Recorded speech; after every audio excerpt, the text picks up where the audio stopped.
Facebook at PBS Painting, Montgomery.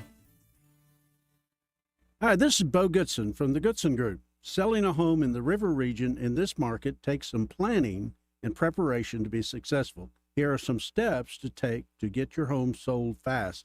Remember the 5 P's. Prepare the home, fresh coat of paint inside and out, and complete any repairs needed. Professionally clean the home. A deep cleaning of floors, cabinets, windows, and blinds will leave a great impression for future buyers. Provide a home warranty for the buyer to give the buyer peace of mind after the closing. Provide a closing cost allowance for the buyer to help them be able to afford your home. Price your home to sell, not sit. A comparative market analysis from a local realtor will demonstrate what other properties have sold for in your neighborhood. Well-priced homes sell faster with less hassle. Houses are selling fast and sellers are getting top dollar. For all the answers, call Bo Goodson at the Goodson Group, 221-2883 or 551-0225. The views and opinions of the following program are solely those of the host and other contributors. These do not necessarily represent those of Liberty Acquisitions 825, Blue Water Broadcasting, its management, staff, or any advertisers.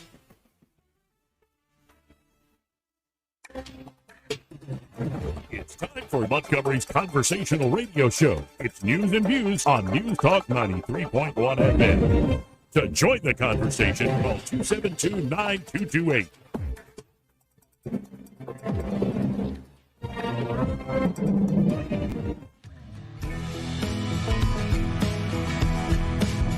After damning politicians uphill and down dale for many years as rogues, vagabonds, frauds, and scoundrels, I sometimes suspected, like everyone else, I often expect too much of them. Joey Clark.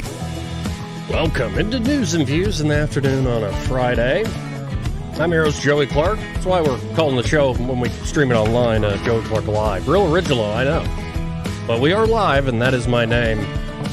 And appreciate everybody already watching on the X platform as well as X Twitter or YouTube as well. No Eddie Bader today because, well, Eddie is a victim of that storm, one of his properties. Not too crazy, but enough to where he needs to spend a day working at it. But I'm not alone. We have the one, the only Craig Munger of 1819 News in the house. How you doing, Craig? Oh, I'm doing just swell. I'll never forgive Eddie for abandoning us, but I'm doing great. Well, you abandoned us last week, so... I'm sorry. I had a medical sort of maybe possible emergency. You did. I'm glad to see you're in one piece. No, that's fine. Yeah, I had to go get some testing done, but it looks like everything's good. Was it all the mold down at the legislature? Definitely. It was all the mold. Actually, funnily enough, it actually was the legislature's fault because I have to sit in that fishbowl in a chair all day long, and it was causing some weird issues with my ankles and edema. Really? Yeah. No, and could you believe my Uncle Mark, who just announced his retirement from journalism? He retired now. He was one of the top editors at the Orlando Sentinel, and I think nearly 50 years. But he used to work for the Montgomery Advertiser. Really? That's where out of Auburn, I think he got his start at the Montgomery Advertiser. And could you imagine, because he told me this, that they had a press table on the actual floor. That sounds like and had a few guys glorious. chew him out a few times and like, look, sir, I don't care what you think of me, is I think his response. But yeah, y'all are like cordoned off in like a little room with a nice glass. Yeah, they consider us, I think technically they consider us on the floor, even though, but again, it's like you kind of have to, there's audio piped into the fishbowl. Right. So you can only hear what they say on mic. Occasionally you'll catch like a decent hot mic moment. Other than that, you have to get pretty good at lip reading if you want to find out any sort of behind the scenes information. But it's done. The legislative session is done. Praise be to the Lord. Yes, it is. God have mercy. It's exhausting. So the top story there at 1819 News, I believe you wrote this up. RIP Gambling 2024. I said that because it's all capitalized. Yes. House closes session by approving the education budget after last-minute gambling push. So what was this push? They were... Well, and it wasn't just the gambling thing. I think there were a lot of votes the House took, but before they took the votes, they just started, bitching about the Senate. The Senate has too much power. Yeah, it was. So what happened was they had the Education Trust Fund. Here's the thing. They have to pass both budgets before they can adjourn sine die or for the totality of the session. Right. And so we have two budgets. Don't ask me why. We have an education trust fund and a general fund. And we already passed the general fund, but then there was some debate and discussion over the ETF, the education trust fund. Well, the concern was that if the House approved the ETF, then the Senate was just going to adjourn sine die, and that would be it. No more. So they kept the ETF budget alive for as long as they could so that the Senate could move some more House bills. And they were also trying some behind-the-scenes negotiations to get something done with gambling. I don't know what they were trying to get done. They won't tell me. But it was something involving gambling. So they did a little bit of work yesterday morning, and then they recessed at the call of the chair.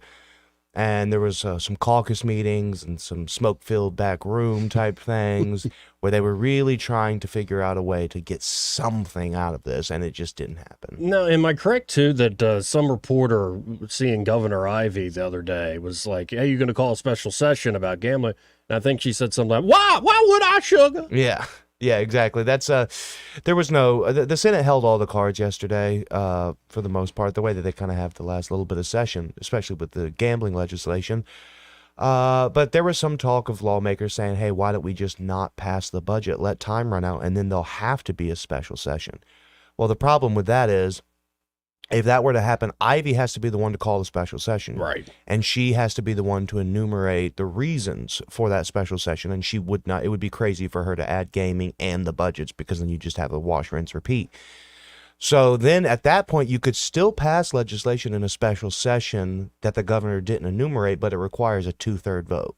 Okay. So have fun with all that. If you're hanging on by one vote and then you're trying to create a situation where you need 2/3, like it's you've just kind of recreated a problem. So how would you characterize, how would you grade this session if we're looking back?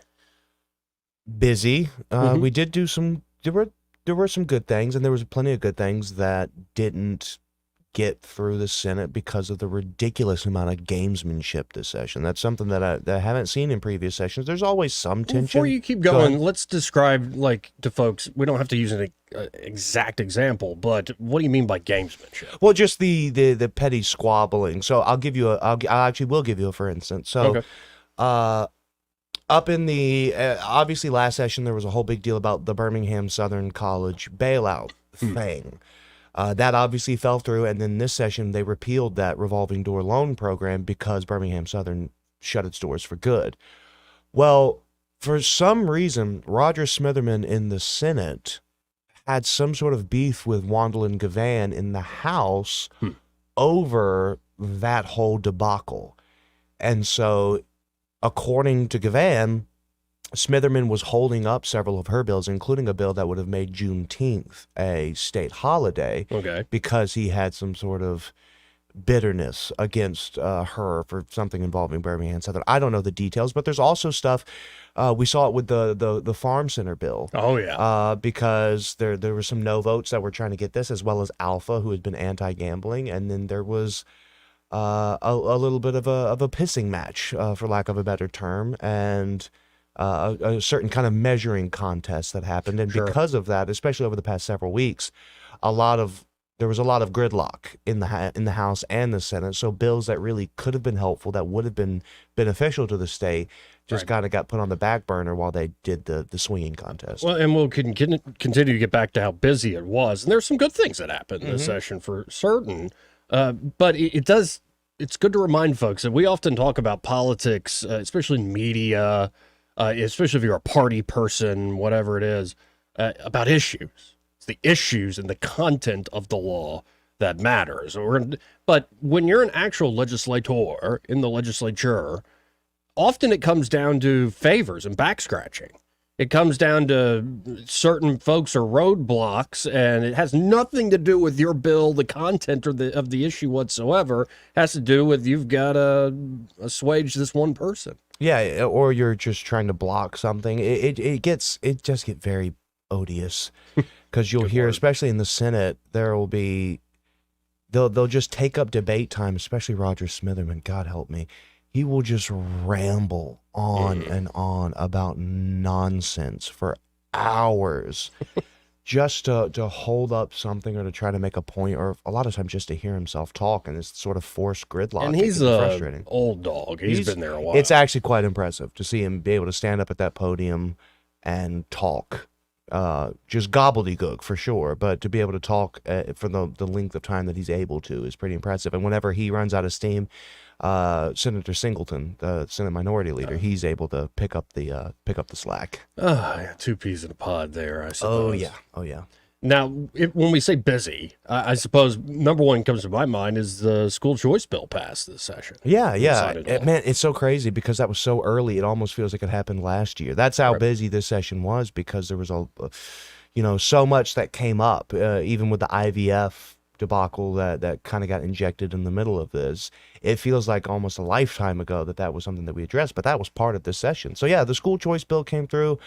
It's tame, but again, Starting small. It's starting small, which the state typically doesn't do, but when it does, it tends to work out better. When they try to bite off more than they can chew, you get the Cannabis Commission and that whole. Oh, goodness gracious! Yeah, it's impossible. So, yeah, they did the school choice. They had some things involving. I think one thing I'm really excited about was the capital gains tax not being on gold and precious metals. I think that was a really interesting. We had one of the advocates, J.P. Cortez, the Sound Money Foundation, I believe. He was here in Alabama, old friend, libertarian friends, and he was filling me in that this is going to happen. And it was a few sessions, how it usually is here in the state, that it takes a few. But that's a great thing. There are no more cap gains on your gold. Yeah, and then they also did, they capped annual property tax increases, which I think is good. They came very close to increasing the online sales tax, and that didn't happen. Thank God. Yeah. So yeah, there was some good. They obviously did some stuff about sexual material in schools. They did some stuff about even some prison reform. Obviously, it's kind of hard. I honestly haven't had that much of a chance to sit down and make a systematic list. Well, and I just remember this one. You're right, busy. Will Barfoot, and I think Ed Oliver was working on this in the House years ago. The Divisive Concepts bill. Yes, anti-DEI. Yeah, they got that through. The ballot harvesting stuff, that's obviously going to be worked out in court because there's a lawsuit about that. And yeah, it is crazy. I'm just trying. My mind is just reeling. Response to the Carly Russell thing. Yes, there was that as well. I think did the anti-swatting thing. I think that got through. That got through too from Philip Insler. Yeah, no moss on the swatting. So yeah, there's been a lot done, and it wasn't anything like too miserable that happened. Well, I would have speak for yourself. Oh well, I wasn't down there having blood flow issues to my legs.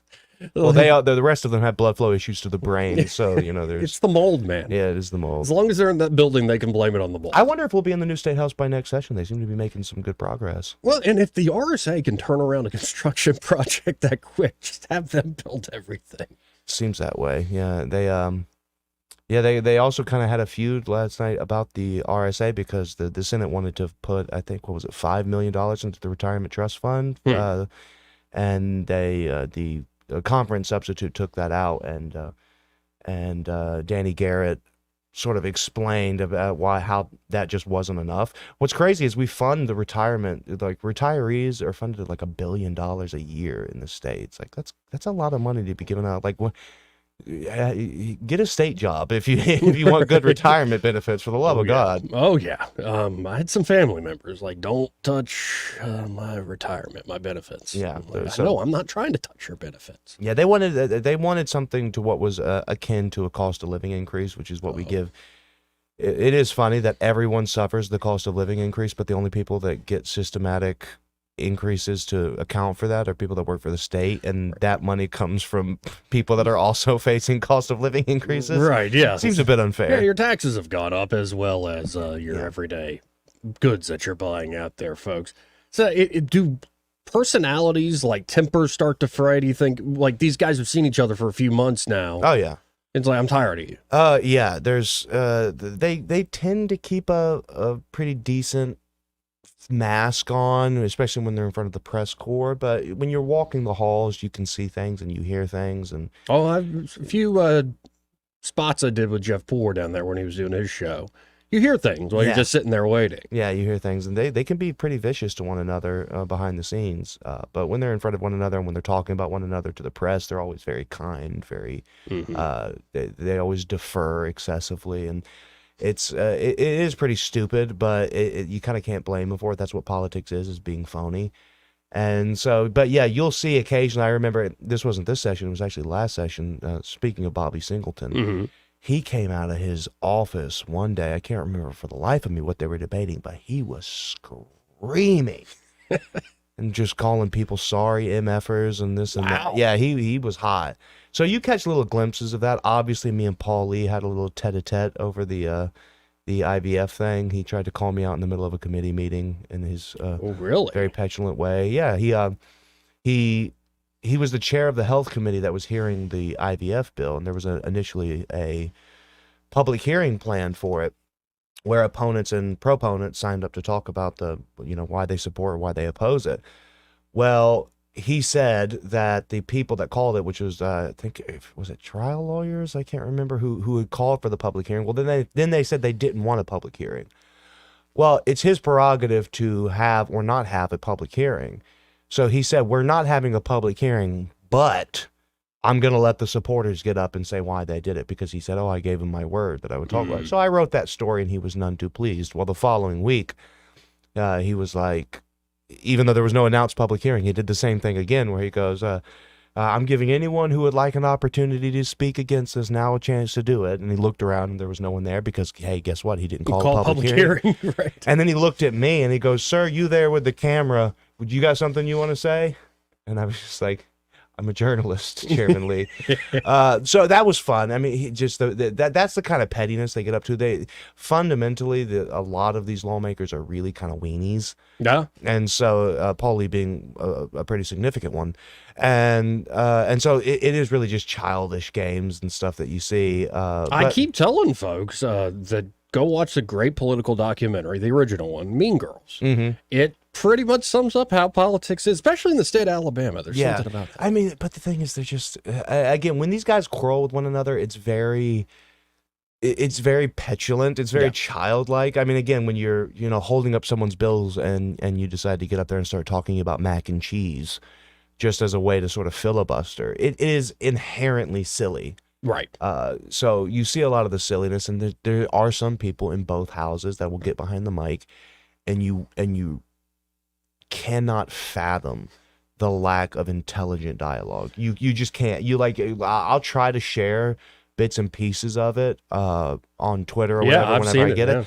But it happens so constantly where you're like, you've talked for 10 minutes and I can't think of a single thing that you said that I could put. I'll try to quote you, and it just looks like incoherent gobbledygook. Right. Well, and again, the issue is never really always the issue. It comes down to people's prerogatives and whatnot. I wish one person, after somebody filibusters, another person gets called up, goes up to the podium and just says this verbatim. What you just said is one of the most insanely idiotic things I have ever heard. Yep. Everyone in this room is now dumber for having listened to it. May God have mercy on your soul. And they never do, and they should. They should. They should say that, because I'm in the press room just like, oh, God, shut up. Right. And then nobody just has like the normal human response of being like, what the hell are you talking about? Shut up. Well, and I did youth legislature 2 years. And the first year I had a bill in the House, and it was a lot of fun to go up to the podium and defend it. It was Joey Comedy Hour, where I wanted to remove speed limits on residential zones. Mm-hmm. And I said, in a country as free as this one, if you can't run over a dumb kid, why don't you just join the Soviet Union or something? This is like North Korea here with all these restrictions and rules. Second year, we got a little more serious, not that much more. And this one, we got nominated to go to the national thing and whatever. We didn't, my parents didn't want to pay for it. I was like, yeah, I'm not that interested. But it was to lower the drinking age to 18. And we essentially were making the argument that you can be drafted in the military, you can serve on your nation. And we addressed that this is more of a federal thing through the back door, through Department of Transportation, I believe, and funding's tied up in it. So it was a lot of fun, and especially that question time where somebody can come up and question you and your bill. I think that could be a worthwhile venture often. Like, this is what self-government should be, a Republican little r form of government should be. But then it does become this backroom game where the issue isn't the issue. It has much more to do with who's got the donation dollars, all these lobbyists that are out there ready to twist arms or remind folks, hey, remember who got you elected? Pretty much, yeah. And again, they'll never confess to that being the case, but but it just is. Of course the case. But it just is. Right. And so, yeah, it is unfortunate because whenever they're debating bills, there's two opposing podiums where someone will have 10 minutes to question the sponsor of the bill about any number of issues, and you'll either see one of two things. The third thing that you should see is what you never see, which is a coherent, logical, structured debate and discussion about the merits of the bill. What you see is either one, a person gets up there and rambles for their entire 10 minutes, or B, someone gets up there and asks relatively decent questions, and the sponsor just really has no answers to the nuances of it. And somebody wrote this for me. Like, it's just embarrassing to watch. Yeah. So, but you never see someone who's able to really get up there and have like a good interlocution about the merits and demerits of any particular legislation. I cannot remember the last time I actually saw that play out. Well, and at least it feels like we got away unscathed, because that gambling bill last second, I think, would have been real bad. Oh, yeah. I was not sold. I didn't make a huge deal out of it, but I found what Matt Simpson was trying to do with the changing of the ethics laws. I'm like, I heard and I read the Ethics Commission's op-ed they published in 1819 here on the airwaves, and to see what they're saying, I read Steve Marshall's op-ed on these airwaves against it. But I still didn't quite understand, how I keep saying the issue is not the issue. Yeah. Something like some legalistic high-stakes poker game is going on here. Yeah. And I'm not privy to it. So my default is in no, don't pass it. Yeah, I agree. I think I would have supported it passing just because I think it's impossible to make the ethics laws in the state worse. So I would have been in support of it. But then again, I'm not familiar with the nuances, and what you're seeing is people who are being furtive with what their actual issues with it are, debating legalese that the average person doesn't understand, including myself. So it was a bit frustrating in that regard. And then you go and try to talk to them, and they don't want to give you much information on the behind the scenes, because the same characters and groups working behind the scenes are the same ones that can kill it. So if they say something that rubs any particular person raw, then the chances of them passing the bill go down. So it is a bit of a cat and mouse game that you have to play when you have my job. We got to hit a break, and of course, folks, we got news from all over the world and the nation. Focusing on state and local for the moment here in the first hour. After the break, when we come back, I want to talk about this, the latest with the Prattville Library. A lawsuit has been brought against the Prattville Library Board. And how dare they try to move sexually explicit books to a different section? How dare they? How dare. They're just like the brown shirts burning books in the streets. Though you can still buy all this stuff on Amazon for about $5. Or if you're on Prime, probably it'll come for free. We'll be right back before I say something stupid. Want to carry News Talk in your pocket? Download the News Talk 93.1 app from the App Store. Available on iPhone and Android. Never miss a moment. Download now.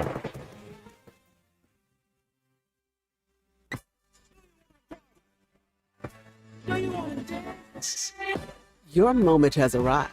It's time to shed the normal day-to-day version of yourself and let your most fabulous self loose. Make your way to Wind Creek Atmore, because whatever your idea of fabulous is, this is where you'll find it. Wind Creek Atmore. It's your kind of fabulous. Gambling problem? Call 1-800-GAMBLER.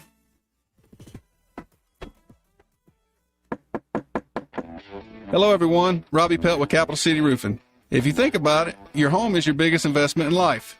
Your roof covers your home, so why jeopardize your biggest investment on a roofer you don't know anything about when you can deal with a reputable roofing company like Capital City Roofing? We have an A+ Better business rating and the best manufacturers and workmanship warranties available. We do all residential and commercial roofing applications that are certified through the manufacturer to ensure you get the best material and workmanship money can buy. We also have your project in our best interest before and after construction has been done. Don't hesitate to call us if you have any roofing issues or questions. We will match any of our competitors' price and give you the same great workmanship warranty.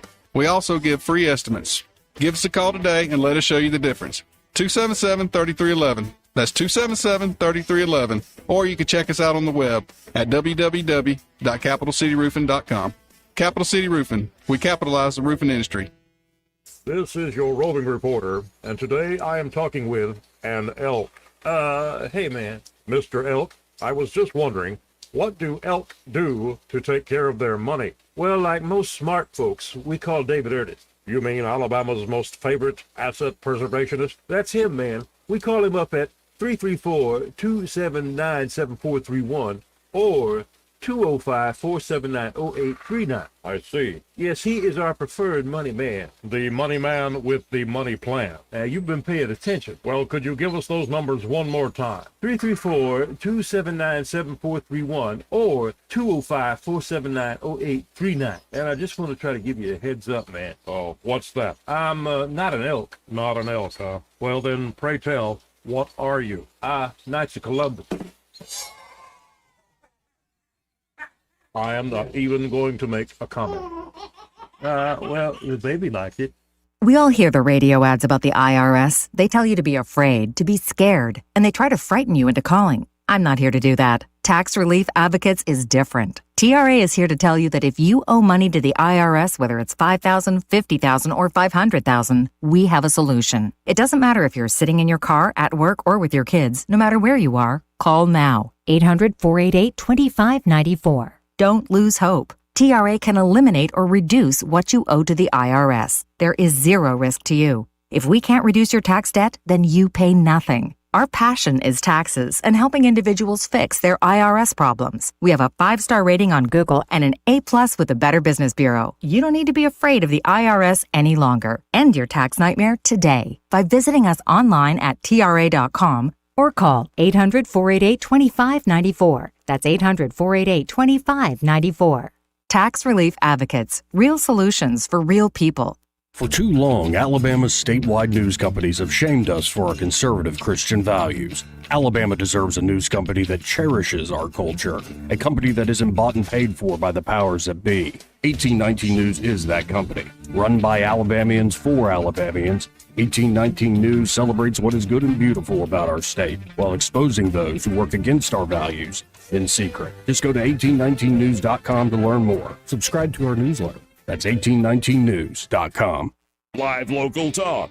The River Region's only 24-hour News Talk FM station. News Talk 93.1 FM WACV. This is how you conduct yourself in a democracy? Joey Clark. Welcome back to News and Views in the Afternoon. We're calling this thing online Joey Clark Live.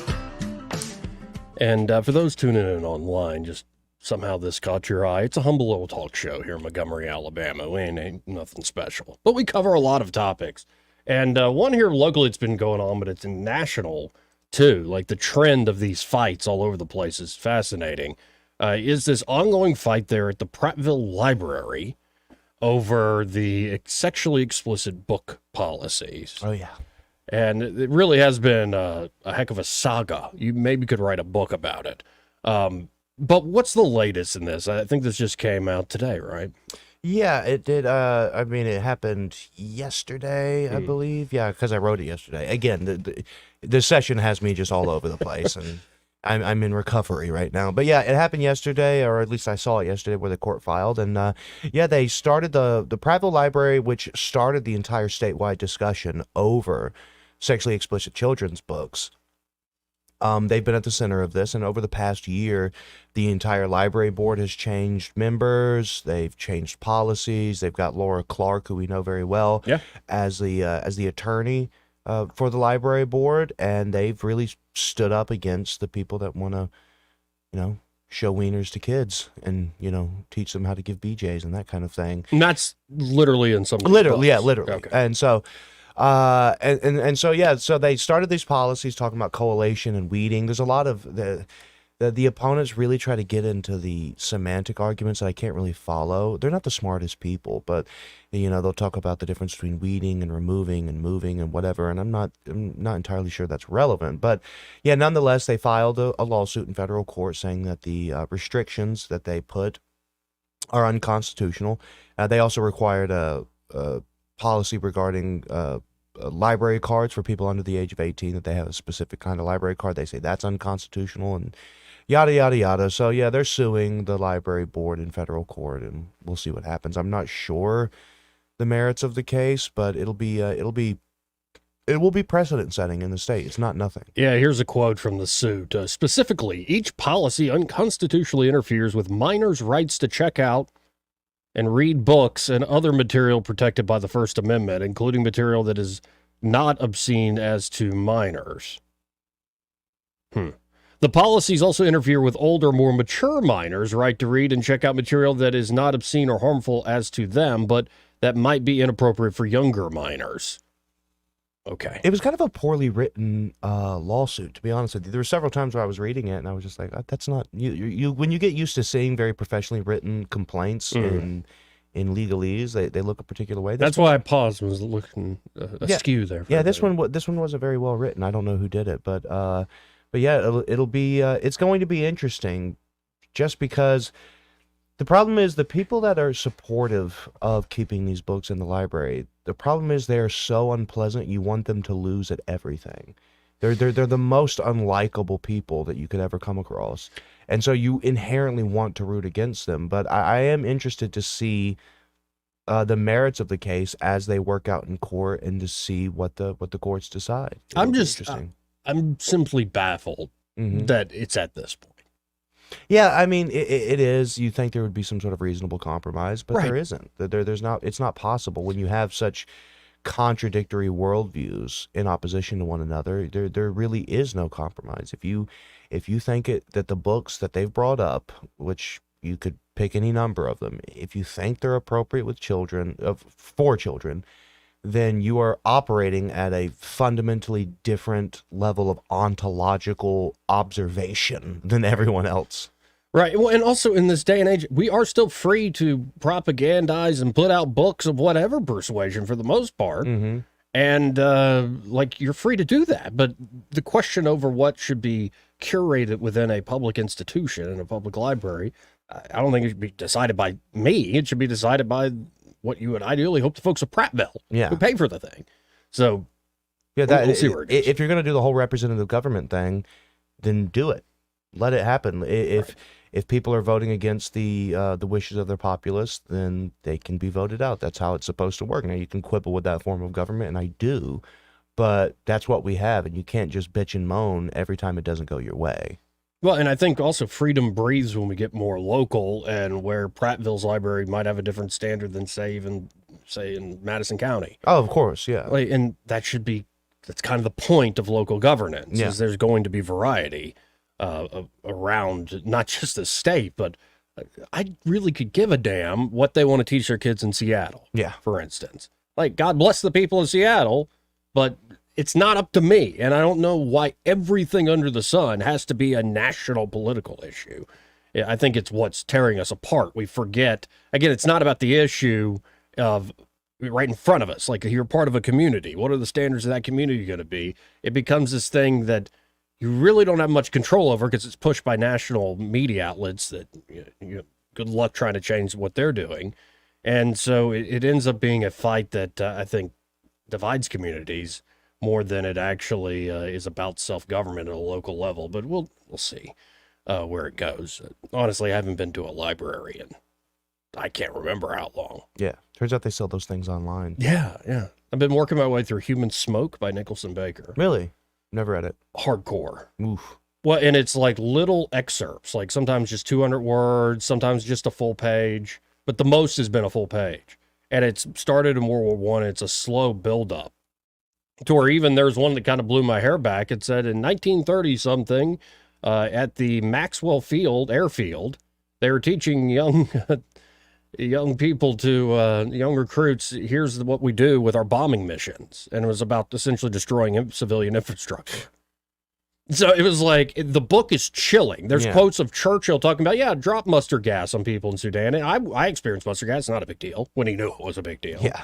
And Gandhi saying, I think the philosophy of nonviolence could work with Hitler if we just keep trying. It's like you see every major person. Eleanor Roosevelt saying, I don't want to go to this party. I'd rather be hung than go to this party, ... Too many Jews. Eleanor Roosevelt.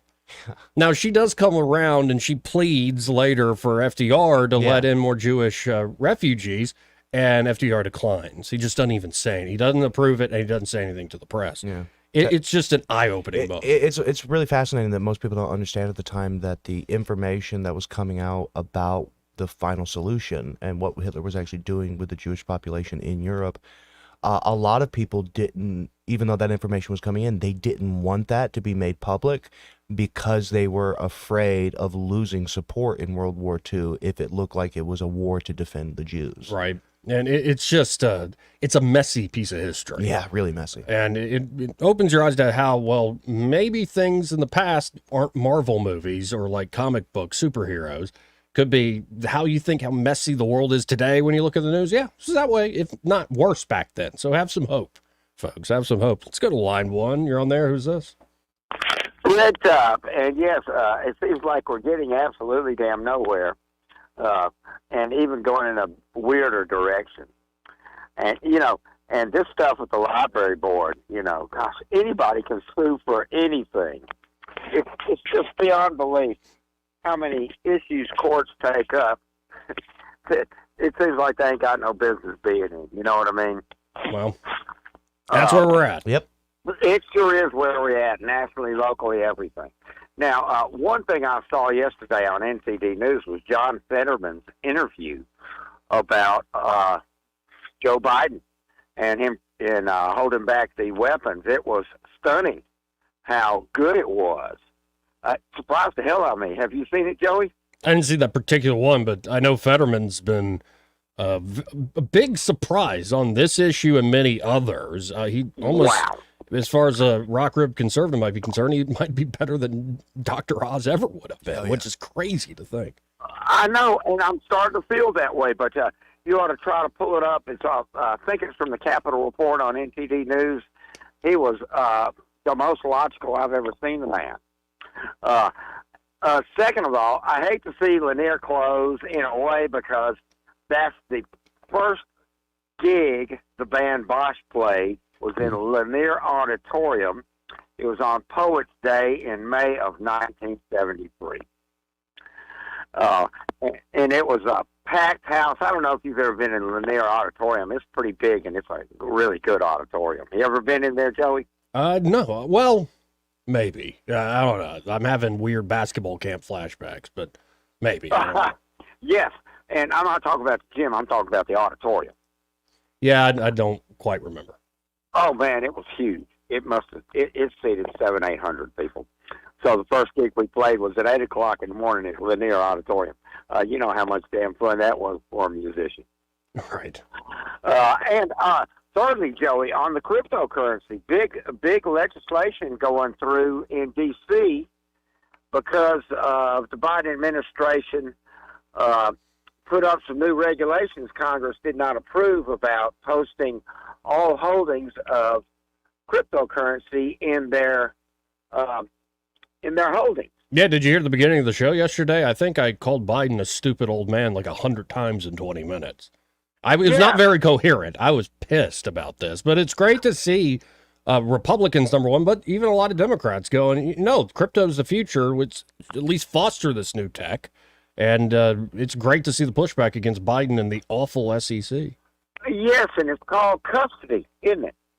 Yeah, it's a big question is can heavily regulated banks right now, think like the biggest banks in the world, can they hold as a custodian crypto assets, Bitcoin and others? Yeah, and now they don't have to report on everything they're custodians of. So crypto was the only thing they were going to have to do that on, and that's why all the banks have stayed away from it. Yeah, and they would like to jump into it because right now there's only a few big custodians in the crypto world, and that is not good for stability in the long run. And the comment is that they're all offshore and there's no regulation, and that's how we got with. You have what was some it, here Airbnb? like Coinbase and a few others, but yeah, you're right. A lot's been Yeah, pushed offshore. We know now that the guys at Financial, Ernest and them, are Catholic. Yeah. Because the Knights of Columbus commercial. Oh, well. Maybe it's just rusty. That's very much Catholic right there. You guys have a great weekend. It's going to be beautiful, and all the ladies out there and mothers, happy Mother's Day. See y'all. Happy Mother's Day. I tend to forget about Mother's Day for obvious reasons, but this year I definitely want to say Happy Mother's Day to my sister-in-law, my brother's wife, Caroline. I'm getting to see baby Lucy. She's a little over 6 months now. My brother will be coming in, I think, May the 18th, I think is the day. Like, so the wife is getting away with her old college buddies, getting away from her doctor job, I think going to Hawaii or something. So he's coming down with Lucy, my brother is, to see the whole family. And last time I saw her, she was just a little thing, didn't do much other than sleep. And now she's making faces, babbling. Like, it's my brother said, just wait, you're going to love it. So yeah, it's going to be great. I'm excited for you. Yeah, I'm looking forward to that. Let's go to line 3. You're on there. Who's this? Hola. Hey, Eric, how you doing? What y'all doing? Oh, we're all right. We were just getting through all the local stuff. I was putting Craig through the ringer, having to recount all the work he's been doing. I did a terrible job. I thought so. I concur, sir. Yeah, thank you. That's one way to treat people. Well, I mean, I just agree with you. I thought that's what we did. We support each other. If you say something, then I'm just supposed to agree with you. No, wait. That's a Democrat. My bad. And the uninitiated. Never mind. I did have a semi-serious question. Okay. With all the Title IX stuff and libraries and all this other stuff where they're trying to push this agenda into these, public places where we have policies, why doesn't some enterprising DA bring charges against the people that are permitting this and use the statutes that are already on the book to enforce it and make them defend their position that way instead of us trying to make new laws? Why don't we just reach back into the old armory right there and start beating the crap out of them with some swords? I think because the laws are not there, in particular in Alabama, this failed at the very end in the Senate. Caleb Taylor reported on this. I need to get him on the show. Yeah, you do. Soon. But there's an exception for obscenity in libraries right now. And school libraries. All right. What about men dressing in women's locker rooms? Oh, that is against state law. Yeah. Okay, I was just checking. Yeah, that's why the Attorney General and the state superintendent of education, Eric Mackey, they sent out a joint letter after Marshall announced that he was going to be filing a lawsuit challenging the Title IX changes. Right. He told the people in the state, hey, don't implement these Title IX changes because you'll be in violation of state law. So we already have laws in the books for that. The library specifically, they tried to get that done this session, and the gamesmanship sort of killed it in the Senate. So, Craig, isn't it? I mean, all right, so if you're in a particular building and you happen to show kid pornography, based on who that is, if I did that in a public building, if I took, some Torrid magazine into a public library and let a kid look at it, I'm not in trouble? I'm not. You are in trouble. You're in trouble. Oh, I am? Yes. But the library's not. Right. Oh, okay. I see. Yeah, because and I give you. I mean, I don't have anything to back this up, but I would bet my house that this was the case. That the original intent behind that was if you had and the reason why schools are included in the obscenity exception is if you wanted to show like a biology textbook of like, hey, this is how the penis works. This is the this is the breast. This is the female reproductive system as a manner of education, that you couldn't get caught up in some sort of obscenity statute because you're simply telling about how the human body works. Now that is a far cry difference from telling a story about a non-binary teen who diddles another non-binary teen behind the bleachers after recess like that. And so it is a bit of a loophole, but it wasn't the original intent of the law. I am positive was not meant to allow what we see going on to happen. It was more to protect against like general biology. Well, of course that was their intent, and the fact that we had to have the discussion with people who we found a loophole and found some guy that wouldn't stand up and said, hey, you know what? I see what you're doing here, but that's not the spirit of the law, right? As well as the letter of the law. Correct. Yeah. Correct. But they didn't get it across the finish line this session, so we'll see what happens next. Well, anyway, let's just change the name of the library to a media center, and now they're excluded. We can play these games, and you guys are way smarter than me when it comes to this. I'm just there to be like a cheerleading, antagonizing kind of guy. I'm like no soup for you on a lot of this stuff. Yeah. I'm like, if we can't handle a library, then you get no library. Yeah. Right. No library for you. Right. Yeah. No, but the problem is internet. with the litigious tendencies of a lot of left-wing activist types, no matter what you do, it's going to have to get settled in the courts, no matter what. And like public schools in particular, Eric, are the number one institution that gets litigation. Oh, yeah. Like it beats everything else because there's kids there, parents care about their kids. You get a lot of arguments over what should be thrown in front of them. And unfortunately, it's always up there in court. But I got to run, man. Appreciate the call. All right, y'all. Adios. 272-9228. We'll be right back. He may not know whether he's coming or going, but whether you're going to work or coming home, Greg Budell is there. Mornings 6 till 9 and afternoons 3 till 6. Only on News Talk 93.1 FM WACV. Rich Thomas weather brought to you by Wiley Sanders Truck Lines. Truckers, if you are looking for green grass, contact Wiley Sanders Truck Lines. In business since 1959 and still growing. Call today 855-777-9785. Rich Thomas weather. Well, hi, everybody. Our forecast is improving now that the storms are gone. Look for a sun and cloud mix today with a high temperature up to about 85. What a big change in climate tonight with mostly clear skies and the overnight low temperature down to about 56. Boy, the bottom drops out of the humidity by this evening and tomorrow, too. Saturday's forecast mostly sunny with a high temperature right around 80, back to the upper 50s on Saturday night, and a beautiful Mother's Day forecast with sunshine and a high temperature in the lower 80s, clouds increasing later in the day. From the Blue Water Weather Center, this is Rich Thomas. CB&S Bank has digital banking solutions to help you keep up. Check balances, pay bills, and much more. Learn more at cbsbank.com. Charges and fees may apply from your cellular service provider. Contact your service provider for information. Member FDIC. Honey, I got my bonus check today. That's great, sweetheart. Let's book that Hawaiian vacation right now. Actually, I was thinking more like an electrical upgrade for our house. What? It's not all that glamorous, but updating your home's electrical system is a great investment, enhancing its value and your safety. The panel and wiring in most older homes were not designed to meet modern demands. The experts at Crosby Electric can update your system to give you peace of mind. Sorry, honey, but I just want to feel safe in my own home. Faulty wiring and electrical equipment are among leading causes of most home fires. Crosby Electric will make sure your panel, meter, circuit breakers, and receptacles are up to date. I can just see us lying on the beach at Waikiki. And I can see us lying in our own bed, knowing we're safe. Okay, but next year... I'll dance the hula in a grass skirt. All right. Sleep well with no electrical worries. For a free home assessment, visit crosbyelectric.com. Hi, I'm Ray Bowles from Prattville Carpet. If you're looking for waterproof carpet, hardwood, laminate, vinyl plank, or ceramic tile, call us today for your free measure. Prattville Carpet is a family-owned flooring store that prides itself on personal service, quality products, and guaranteed installation. From beautiful hardwood floors to luxurious smart strand carpet, Prattville Carpet has you covered. Call, come by, or online at prattvillecarpet.com. Prattville Carpet, we're more than just carpet.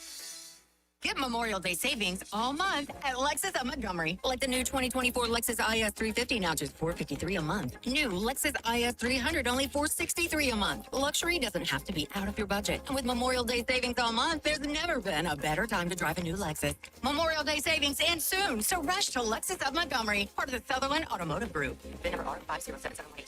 659 to assign. VIN number R5130706 4527 to assign. 36 months, 10,000 mile lease with approved credit plus tax tag title.e. Expires 6/4/24. Hi, I'm Rebecca, owner of Smart Skin Med Spa and Salon. Are you looking for that perfect gift?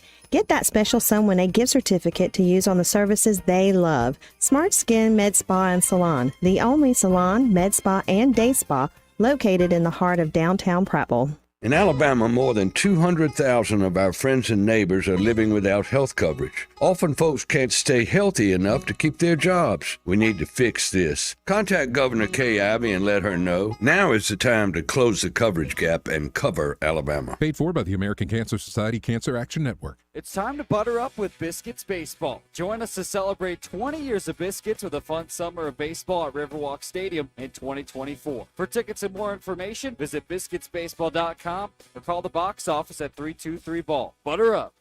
On FM, on your smartphone, and online, the River Region's most trusted voice. News Talk 93.1 FM WACV. Joey Clark. Welcome back to News and Views in the afternoon. We got T-Spear on the line with a library question. Hey, T-Spear, how you doing? I'm doing well. I just think I'm on a snail. We're all done with. I'd like to go back to the library issue. Okay. And I have a question, and this comes as a grandmother. And I'm looking at a granddaughter, and I have a librarian who is promoting pornography to a minor. Can I have that librarian arrested? No. If we're not going to remove the books, then the person responsible for putting the books in the child's pen needs to be arrested. No less than the storekeeper that would hand a child a pornography book. Well, I mean, the fact is the same obscenity laws that cover the library cover the agents of the library itself. Right. So I'm pretty sure if, say, a librarian were to, pull out a Playboy magazine from their back pocket and show it to your kid, then yeah, you would probably have some sort of legal recourse there. But if they're just simply promulgating what's actually in the library's collection, then no, there's no legal recourse there. That's disgusting. But T-Spear, your phone keeps cutting out, and this has been a problem for a few weeks now. Like, I don't know what's happening on your end there. And I don't know.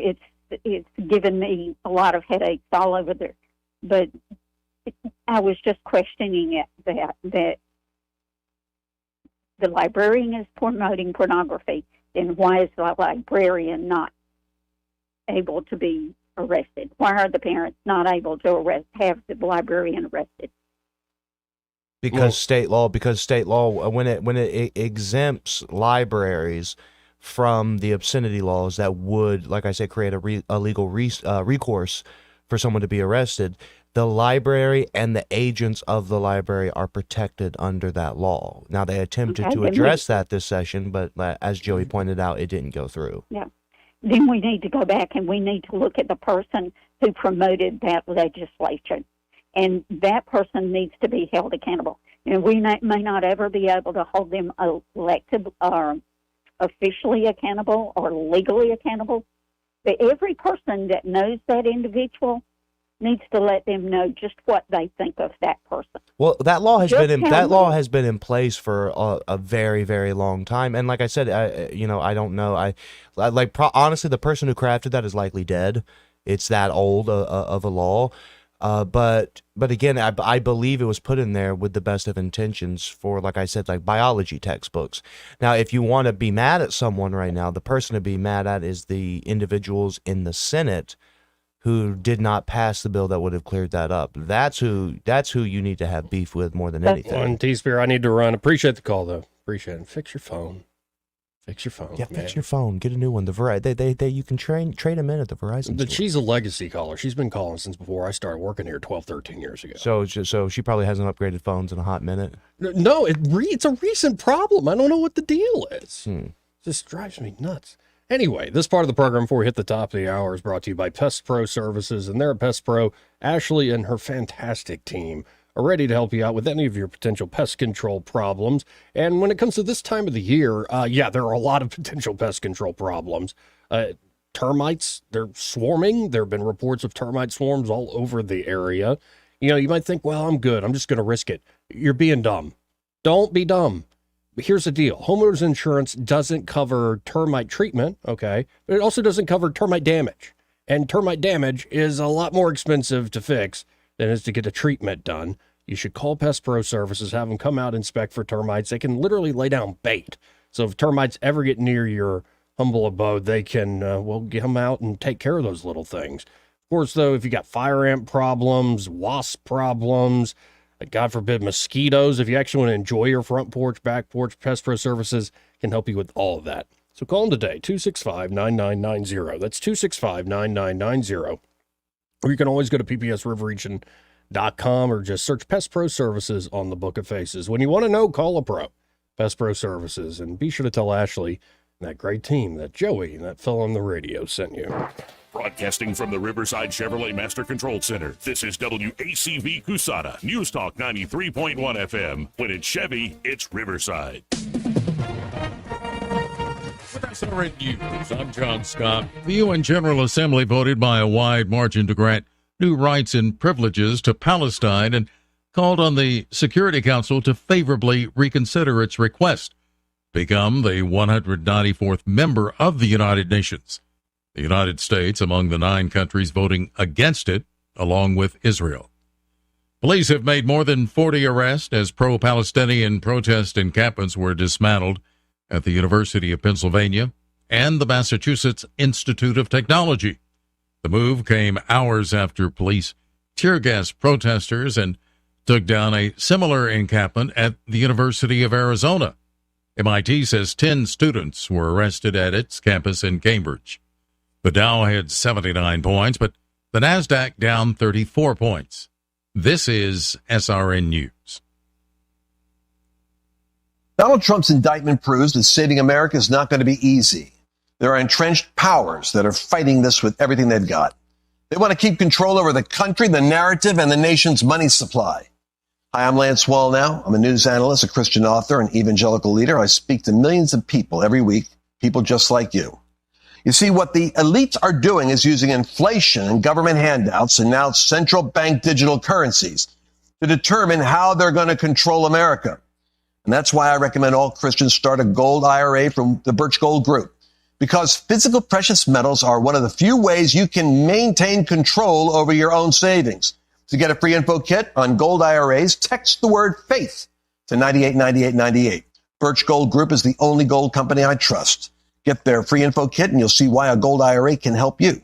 There are no strings attached. Text the word faith to 989898 and you're going to be blessed by taking action right now. Weather is brought to you by the Johnny Adams Law Firm. I'm Johnny Adams with the Johnny Adams Law Firm, Alabama's personal injury law firm. Wishing you a fabulous day and a blessed evening. Stay weather alert. Well, hi, everybody. Our forecast is improving now that the storms are gone. Look for a sun and cloud mix today with a high temperature up to about 85. What a big change in climate tonight with mostly clear skies and the overnight low temperature down to about 56. Boy, the bottom drops out of the humidity by this evening and tomorrow, too. Saturday's forecast mostly sunny with a high temperature right around 80, back to the upper 50s on Saturday night, and a beautiful Mother's Day forecast with sunshine and a high temperature in the lower 80s, clouds increasing later in the day. From the Blue Water Weather Center, this is Rich Thomas.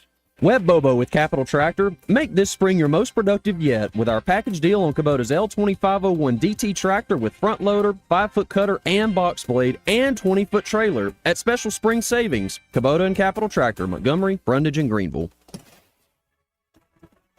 From the Blue Water Broadcasting News Center, here are today's top stories. A man has been arrested for a Monday night shooting in Montgomery. 25-year-old Curtis Fountain has been charged with second-degree assault in the shooting that happened in the 2000 block of East South Boulevard. The unidentified male victim was shot with an AK-47 style weapon.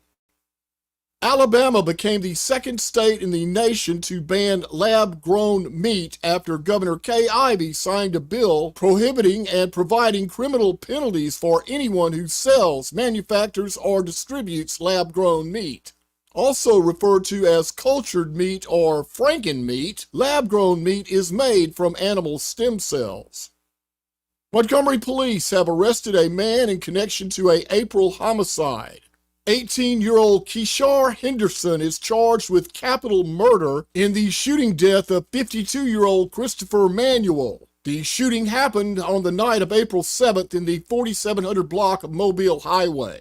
From the Blue Water Broadcasting News Center, I'm Sky Mosley. This hour of news and views is brought to you by our good friends at Alabama Home Mortgage. Alabama Home Mortgage, 567-4223. Visit them on the web at myalabamahomemortgage.com. NMLS number 1586368.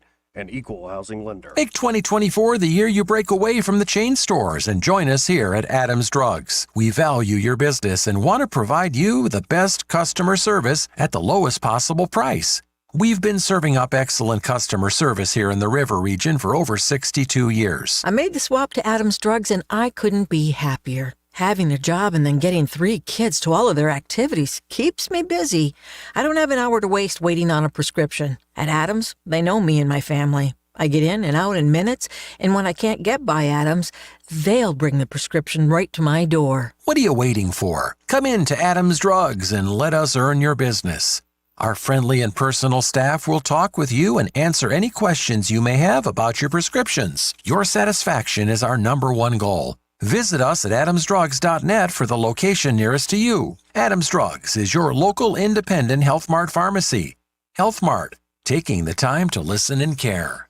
It's time to show Mom how much you appreciate her with a Jenny Lynn's floral creation for Mother's Day. Skip the grocery store flowers and make one quick call, 285-1000. Roses, lilies, beautiful bouquets, and gift baskets designed just for Mom. Call Jenny Lynn's Creations, 285-1000. The views and opinions of the following program are solely those of the host and other contributors. These do not necessarily represent those of Liberty Acquisitions 825, Blue Water Broadcasting, its management, staff, or any advertisers.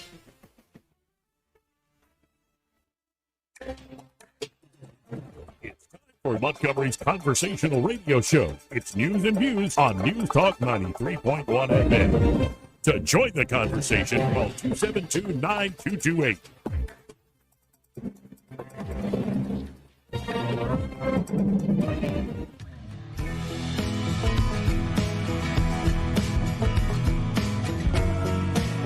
Hey, miss, I don't mean to be telling tales out of school, but there's a feller in there who'll pay you $10 if you sing into his can. I'm not here to make a record, you dumb cracker. They broadcast me out on the radio. Joey Clark. Welcome back to News and Views in the Afternoon, or as we're calling it online, Joey Clark Live. Eddie Bader is not here today because, he's got a good reason. I could tell when he called me this morning. He's dealing with the aftermath of a storm, folks. It really caused some problems at one of his properties there, and I'm looking at the photos now, and that's just a beautiful stained glass. Daggone. Oh, no. But Craig Monger's here, and let's shift gears here a little bit, because there's a big headline out, is tech crushing human creativity? And I'm like, well, maybe not. But before we get into the details of that, have you seen these latest videos making the rounds of China's robot factory, where they look like human beings? Just briefly, I saw that on Twitter. It's like true humanoid. So it's where they're going through where the faces, it's women with robot bodies, but they have a female face and hair, and it starts panning over, and you think, oh, that's no, that's not a scientist, that's another robot right there moving around. Spooky stuff. It's really spooky stuff. This ain't like the animatronic Hall of Presidents thing at Disney World or the Chuck E. Cheese band. This is uncanny, realistic. It reminds me of that Steven Spielberg movie, AI, how realistic these things are looking. Or Ex Machina is great. Have you seen that one? Oh, it's so frightening. It's terrifying. Really is a frightening. Well, he kind of got what he deserved, though. Kind of. That end scene, when he's backing up and then the music comes in and it's just, oof. Well, and I would suggest human creativity in some of the best art we've produced, say, in the last 100, 200 years, maybe you could go back even further, has always suggested when you try to create something like this, artificial intelligence or robots, or you're playing God, it doesn't usually end well for human beings. No. Honestly, I rewatched recently-ish the first Terminator movie. Oh, yeah. And it was, first of all, it's just hilariously bad filmmaking, but it's interesting to see, this was something that they were talking about then, and the predictive aspects of it are pretty fascinating. Absolutely. And yeah, we're going down. It's life imitates art pretty frequently. Yeah, is it going to be The Matrix? Is it going to be Terminator? Like what, Skynet and Terminator? Yeah, Skynet. Or is it going to be more like AI? Like it's still a functioning society, but it's really dystopian, or Blade Runner is another good example. Funny enough, I've never seen Blade Runner. I don't really remember it. I need to rewatch it. Yeah. Of all the Ridley Scott films, that one's blurry to me. But here's the big headline. Technology crushing human creativity. Apple's new iPad ad has struck a nerve online. So I don't know if you saw this, Craig, or folks out there listening, but you know those videos where it's like, I kind of find them very satisfying, where it's a press, like an industrial press, and they put different, like a bowling ball. Yeah. I'll always stop when that comes up on a reel. Pretty awesome to watch. Well, what Apple's new ad for their new iPad is a massive industrial press, and it has everything you can imagine, like sitting underneath it, about to be crushed, and they're essentially claiming this is all being crushed. When it lifts up, it's an iPad. Mm-hmm. And there are a lot of folks going, this is not something we want. Here, for instance, Americus Reed II. He's a professor of marketing at the Wharton School. By the way, what a name. Yeah. Americus Reed II. That's a name. Here's what he said, quote, "I had a really disturbing reaction to the ad. I understood conceptually what they were trying to do, but I think the way it came across is, here is technology crushing the life of that nostalgic sort of joy from former times." Because the stuff, when you look at the photos, like a guitar amps, like a turntable, some of like the old like video games and different ways people would do, their accounting. Like it's all this billiard balls, like it's all this real knick-knack sort of stuff. I can see this guy's point and why people are like, oh yeah, this is a bad metaphor for exactly what the transition into the virtual world has done to us. So I don't know. I don't think it's necessarily crushing human creativity. It's just providing a different medium and different tools. Though you got to wonder, in this world of now franchise licensing, sometimes even with all the new tech, like what did you think, Craig, of the second season's coming out soon, of Rings of Power, that first season, that adaptation of early Tolkien? It was an abomination. Yeah. It was really bad. I watched it because I had to. When you're as much of a Tolkien nerd as I am, you just have to. I watched every episode too, and I felt the same way. And well, just first of all, the anachronisms in the actual storytelling of things that just didn't happen in the source material. Leaving that aside, the forced and compulsory diversity was also obnoxious. But the main thing was, I just don't think that whoever made that series understood Tolkien. I don't think they understood what he was trying to do with his corpus.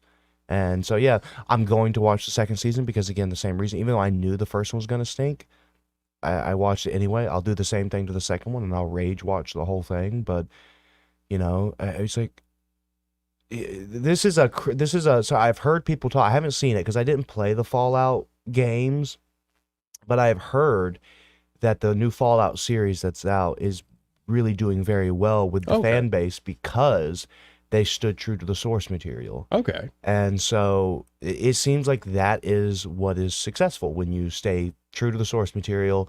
You stay true to the spirit of the original author of the story, then it tends to go well. And whoever made the Rings of Power just didn't. Right. And the fact that in one episode you have the creation of the rings, where you had an entire season of just nothing. Yeah. And it's like you could have spent a little more time. Like the reveal of the bad guy wasn't even good. No, it wasn't. On its own terms. And I mean, there were incredible visuals. Like Numenor looked incredible. Yeah. Like the dwarves, looked incredible.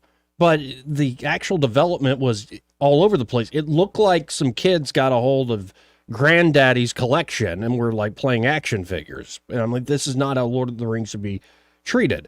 I think what happened, though, because Rings of Power was so off, is Peter Jackson and the folks who did the original Lord of the Rings trilogy adaptation said, let's get back into the game. And it was announced, I guess, yesterday, that there's going to be a brand new Lord of the Rings movie produced by Peter Jackson and directed by the guy who did the voice acting and the physical acting for Gollum, Andy Serkis. It's going to be called The Lord of the Rings, The Hunt for Gollum. Directed and starring Andy Serkis. And I guess one person commented, hey, please, can we get a Silmarillion movie? And the response was, no, we can give you Aragorn beating up Gollum for 3 hours. Yeah, that's the thing. I wonder if they're going to bring back Viggo Mortensen to play Aragorn. He's significantly older now, so that'll be interesting. CGI is a thing, though. But yeah, that's that little detail in the middle of the appendices, which is what the story would be about. Would be an entire movie made about an appendix. And yeah, I think it'll be interesting to see.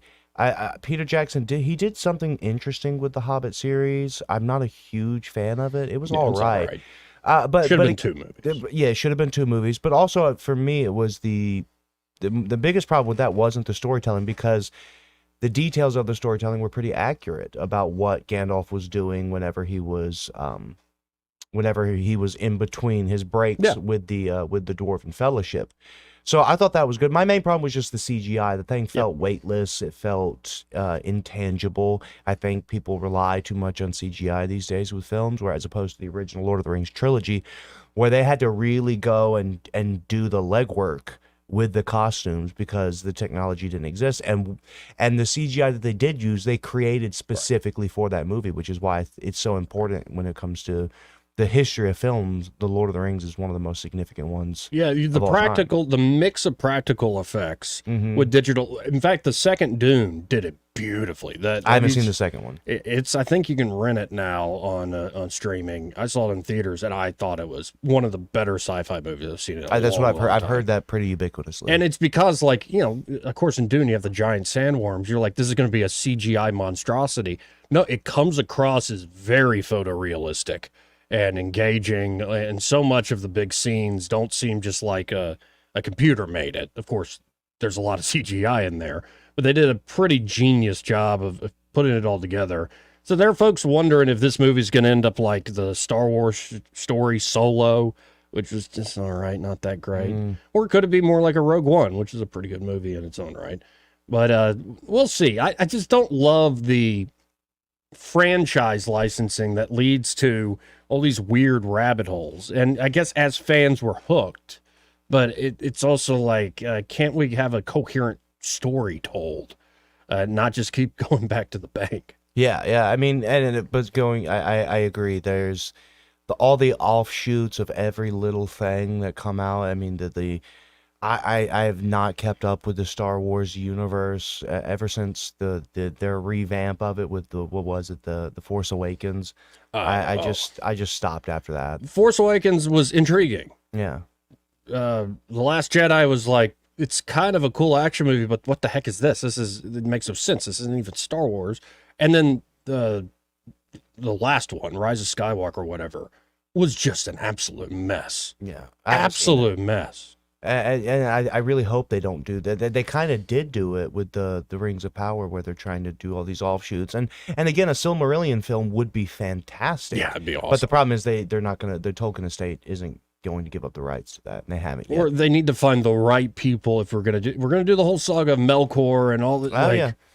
That would be amazing. Yeah, and it would require a legitimate miniseries because it's such a long and convoluted story with really deep character histories, and that covers an extreme expanse of time. I mean, what happens in Valinor from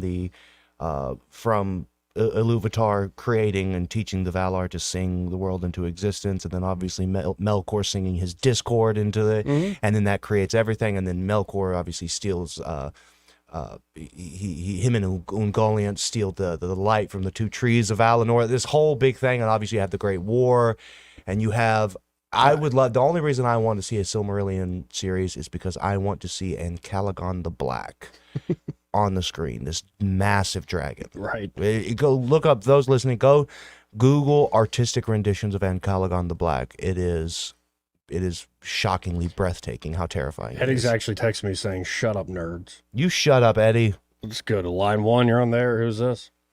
Hey, it's TR. Hey, TR, how you doing? Y'all nerding out. Yep. Hey, can I go back real quick for just a moment? Sure. To the libraries? Yeah.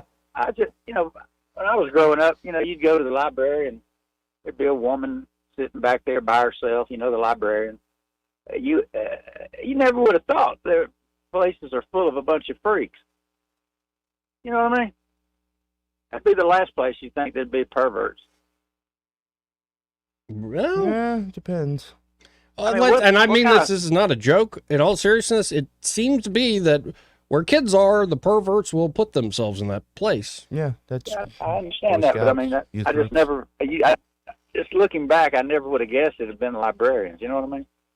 Well, there have been particular spaces in society that have traditionally, in kind of in the shadows, become safe havens for people with specific ideologies. Libraries are one of them. Schools are another. Archives and history is another.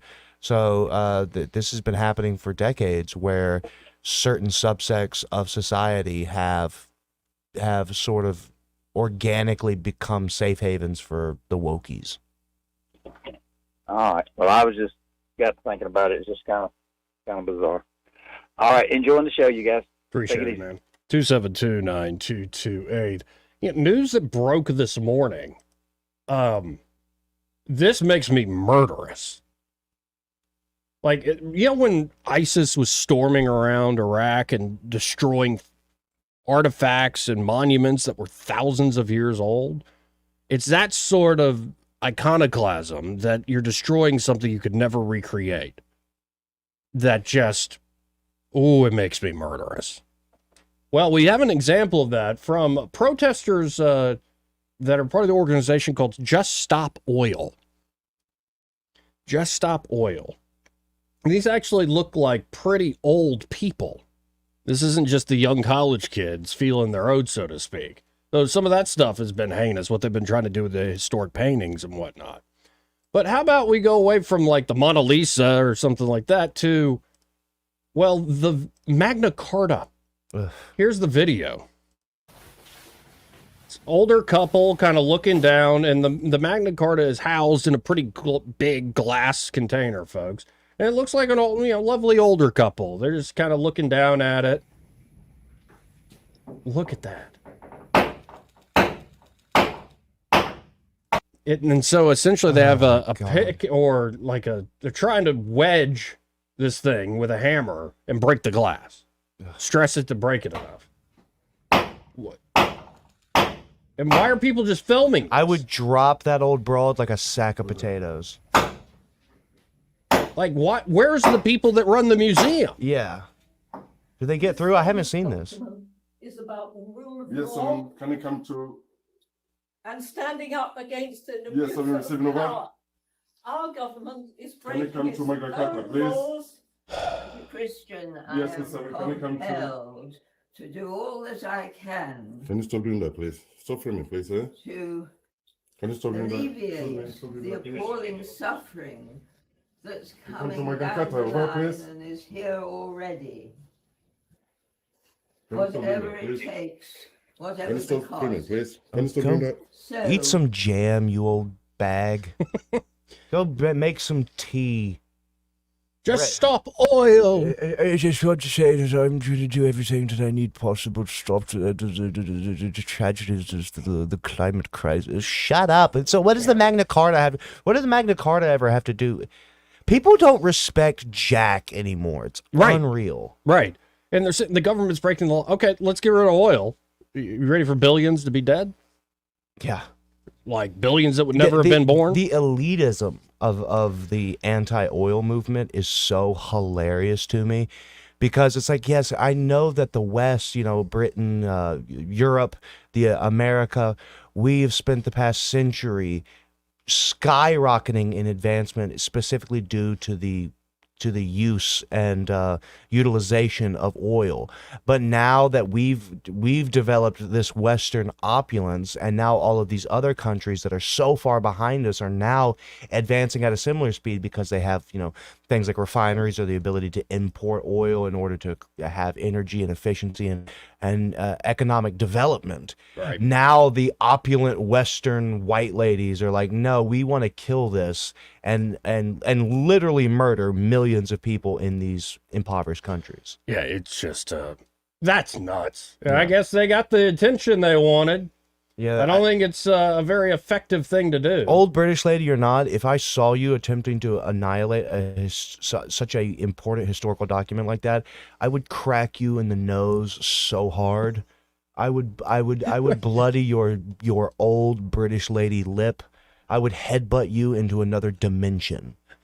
It's like I've seen someone go after like if someone was going after the Constitution and it was like an 80-year-old grandmother, I would scissor kick her in the legs so fast. Why are you cutting a wrestling promo against old lady? Because someone has to.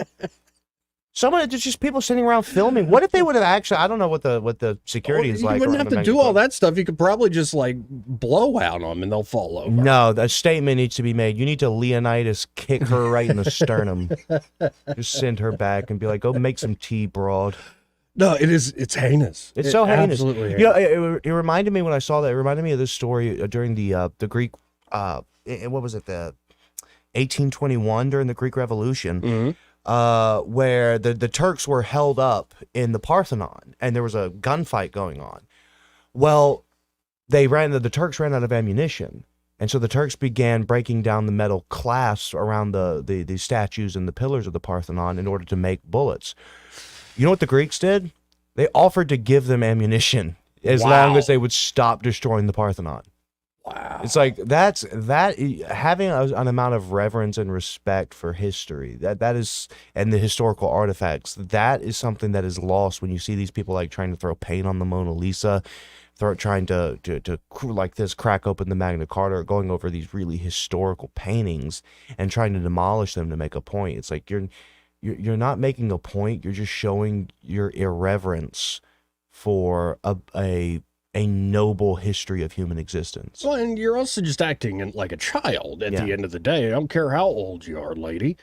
The idea that we make a scene and that will bring about progress to the world if we just demand our government do something.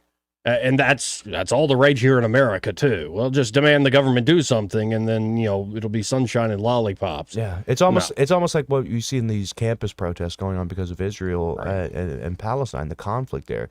It's like, no, I don't care how you feel about it. The way to make a statement or a scene is to actually engage with some sort of coherence and not to look like a petulant, whiny baby. So the biggest enemy of the Palestinian people, in my opinion, are these campus protesters. Yeah, and that whole issue, honestly, I haven't talked about it much because I've said many times I'm a well-wisher in the sense that I wish Israel well. I wish the United States would pull back all foreign aid, including to Israel, not out of animus, but out of the sense of we're doing too much, number one. Number two, I think Israel started as an idea, Zionism started so the Jews could defend themselves in that regard. That's another crazy thing I learned from that book, Human Smoke. There were Nazis encouraging Zionism to get the Jews to leave. They were the original funding. I think there was a swastika on the first like Zionist currency, if memory serves me correctly. Just our history's so gnarly, folks, when you dig into it. But then when I have a lot of respect for the anti-war folks I know in my life, especially in the libertarian camp. Dave Smith has been, I think, in all these debates of notoriety, pretty brilliant on all this stuff. But I've never seen Dave Smith go into, and you see a lot of this now online, the sort of anti-Semitic imagery and icons that really are, people say that they're against Israel, but why are you using old anti-Semitic tropes and imagery in order to make your point then, man? Yeah, and it is unfortunate because some very bona fide anti-Semitism has resurfaced. Recently. I'm getting a little tired every time I look at a tweet seeing somebody comment with Nick Fuentes videos right now. But again, but it is what it is. It is what it is, and the problem is when you have a regime that discourages any sort of discussion about their subject of choice. Like you can't have a critical discussion about the history of Israel or the history of Israeli aggression against neighboring countries because that is considered anti-Semitism. Well, if someone has a complaint about the way the Israeli government operates and they're told they're an anti-Semite, what they're going to do is go to anti-Semites to find kindred spirits. And then when you do run into legitimate anti-Semitism and that's your only home, guess what happens to you? It's really unfortunate. Yeah. And it's also just a confusing issue in the sense of the more I look at the history, it seems like people on both sides have no interest in a solution. Yeah, it's not black and or white peace. at all. No. Yeah, and so and the people that pretend like it is black and white are silly on either side. Yep. And it's frustrating to watch, but we'll see what's next. I mean, Netanyahu's now saying they're going to invade Rafah whether the U.S. wants to support us or not. It broke earlier today. The UN General Assembly approves enhanced status for Palestine without triggering U.S. funding withdrawal. But essentially, this is like right on the cusp of granting statehood to Palestine, the UN General Assembly doing that. But again, also international law, I think, is kind of a joke. Yeah, it's a huge joke. For all the well-intentioned stuff they try to put out. Not always all that well-intentioned. But let's hit another break. But first, this part of the program brought to you by River Region Contracting. And they're at River Region Contracting, well, they can help you with that roof of yours. In fact, you might have some issues after those storms last night. And we've only just begun, folks. We've only just begun with those storms that'll be rolling through this area. So what you can do is call up Todd Clark and the team there at River Region Contracting at 356-8635. Do it now, because here's the beautiful thing. Their inspections are always free. And they'll give you an estimate. If they find a problem, that will also be free. An estimate's accurate. They show up on time. They get the job done like they said at the cost they proposed. And whether you have an asphalt or a metal roof, you're going to be, fixed up. You know, at the worst that can happen is like, hey, they come out and inspect and, not really the worst, but you know what I mean. They can come out and inspect, no problem. And you're like, why did I even do this? Well, peace of mind. You don't want to be thinking about, there might be a problem here before it's really too late. And they're also insurance specialists there at River Region Contracting. So if they do find a problem with your roof that your insurance company might cover, they can walk you through that claims process, make it an easy and swift experience. So get that number for River Region Contracting, 356-8635. That's 356-8635. And be sure to tell them, you heard about them here on News and Views in the afternoon. Want to carry News Talk in your pocket? Download the News Talk 93.1 app from the App Store. Available on iPhone and Android. Never miss a moment. Download now. Get Memorial Day savings all month at Lexus of Montgomery. Like the new 2024 Lexus IS 350, now just $453 a month. New Lexus IS 300, only $463 a month. Luxury doesn't have to be out of your budget. And with Memorial Day savings all month, there's never been a better time to drive a new Lexus. Memorial Day savings ends soon, so rush to Lexus of Montgomery, part of the Sutherland Automotive Group. VIN number R507718. 659 to assign. VIN number R5130706 4527 to assign. 36 months, 10,000 mile lease with approved credit plus tax tag title fee. Expires 6/4/24. Bates House of Turkey is celebrating their first anniversary in Montgomery and 100 years in business with a renovated Montgomery location. Come enjoy the famous hickory smoked turkey sandwiches, the old-fashioned roast turkey dinners, and their expanded grab-and-go frozen casseroles and soups. There's plenty of room for small groups in the expanded dining room. Order online at BatesHouseOfTurkey.com. Dine in, carry out, and delivery services available. Bates House of Turkey in Montgomery is open Monday through Friday, 10 a.m. to 3 p.m. Eat turkey, feel turkey. This is your roving reporter, and today I am talking with an elk.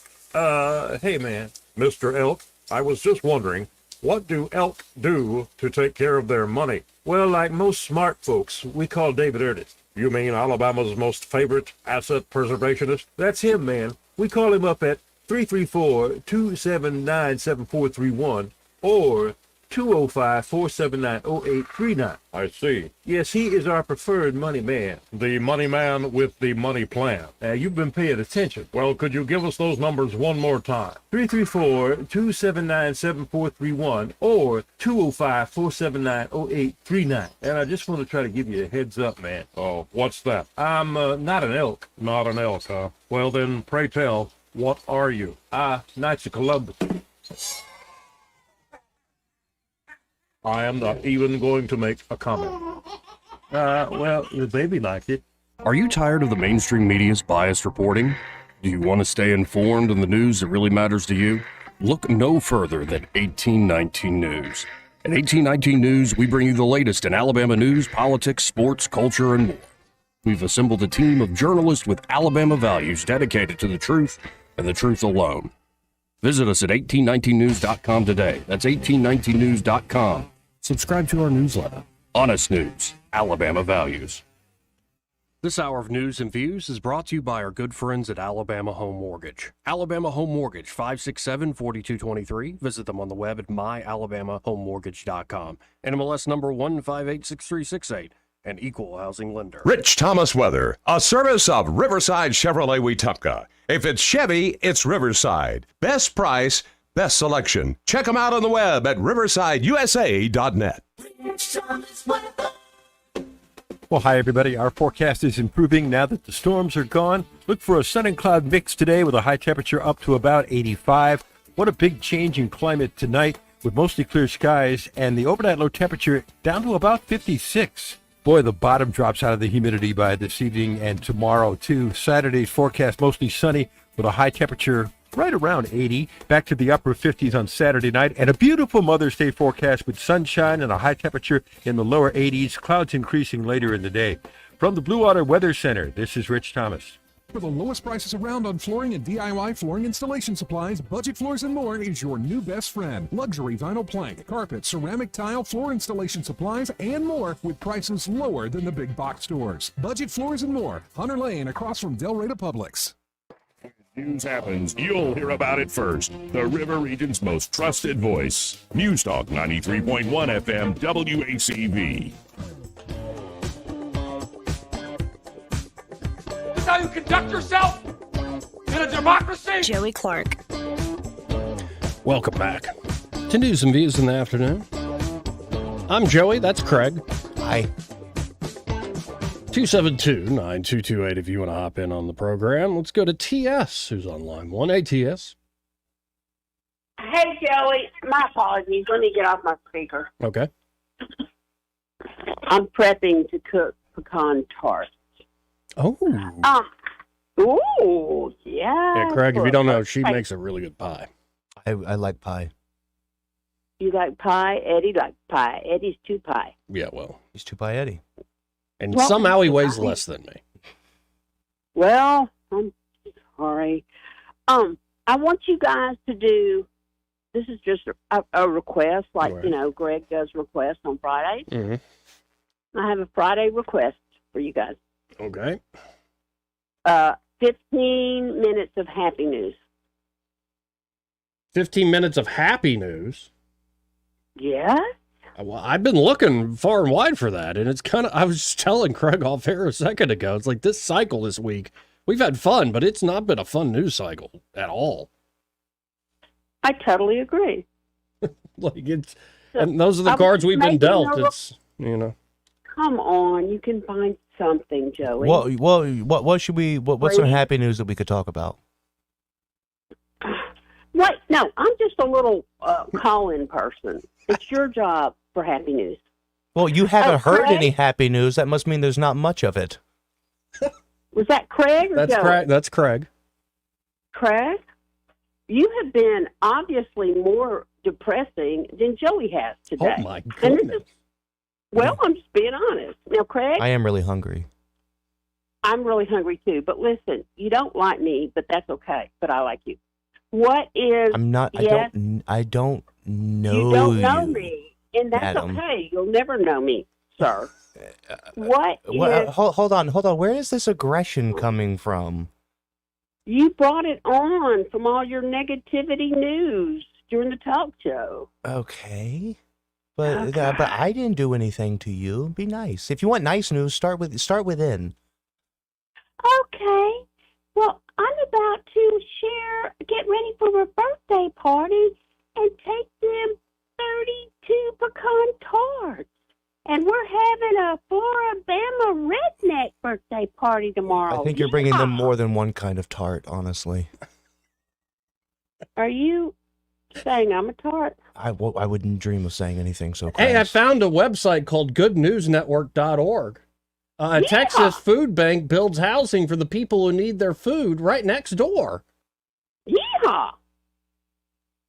Greg, Yes. What is yes in Greek? Nigh. Nigh. Okay. What is no in Greek? Aki. Okay. No. Wait. Nigh and aki. Yes. Aki, technically. Okay. It's Omicron Chi Iota. Oh, Lord. Oh, I don't look, have the T.S., a American version. white-tailed eagle is bred in Belgium for the first time in 500 years. Woo, Belgium. What? A bread what? Yeah, it's a white-tailed eagle. They're back to breeding again. Yay! Fly high, bird Okay. of freedom. So you guys are down to 10 minutes of positive news. I love you more. I just had to mess with you, okay? An ape is Thank treating you, his Jay. womb using medicinal plant in a world first for a wild animal.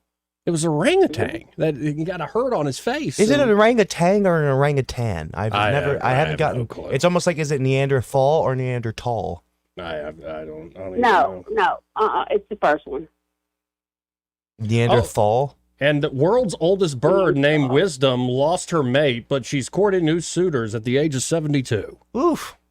Get down, girlfriend. There's hope for you after all. Y'all got to stop. I love you more. I'm hanging up. Happy Friday. Happy Bye-bye. Mother's Day, too. 272-9228. Let's go to line 3. You're on there. Who's this? Hey, this is Charles. With all the bad news y'all have had this week, she said she wanted some good news. Academy has ammo on sale, and it's about 20% cheaper than it's been here recently. So, with all the good news, or bad news, we might need some of that ammo. So that's a little bit of good news. Yeah, well, it's always good when the ammo's a little cheaper. Why would you buy ammo from a store? The markup's crazy. Get it online. Yeah, it's a lot cheaper online, and I was just actually making a joke. Hey. Yeah. There's You know- actually a great website. It's called AmmoSeek, and you can and it compares prices across like several websites, and you see it by caliber. So you can always check up there and find some places that are making some great sales. So yeah, and you can buy them by like thousands, 5,000s, that kind of thing. They sell in bulk.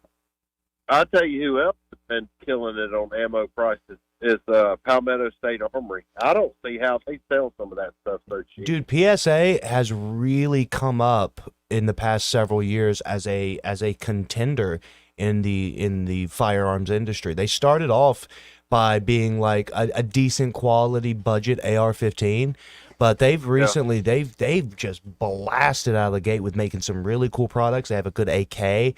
They have a good Mark 18. Not a Mark 18. Excuse me.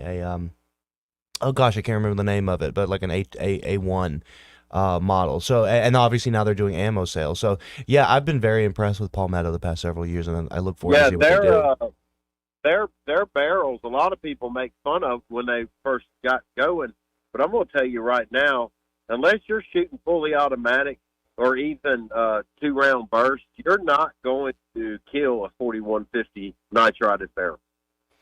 You're not. I've watched plenty of videos of guys that are barrel makers, and you're not going to kill a 4150 nitrided barrel. Yeah. Their barrels are really good. The nitride barrel obviously is kind of the standard right now. But I honestly, you could do better, but you're not really. They've done the meltdown videos.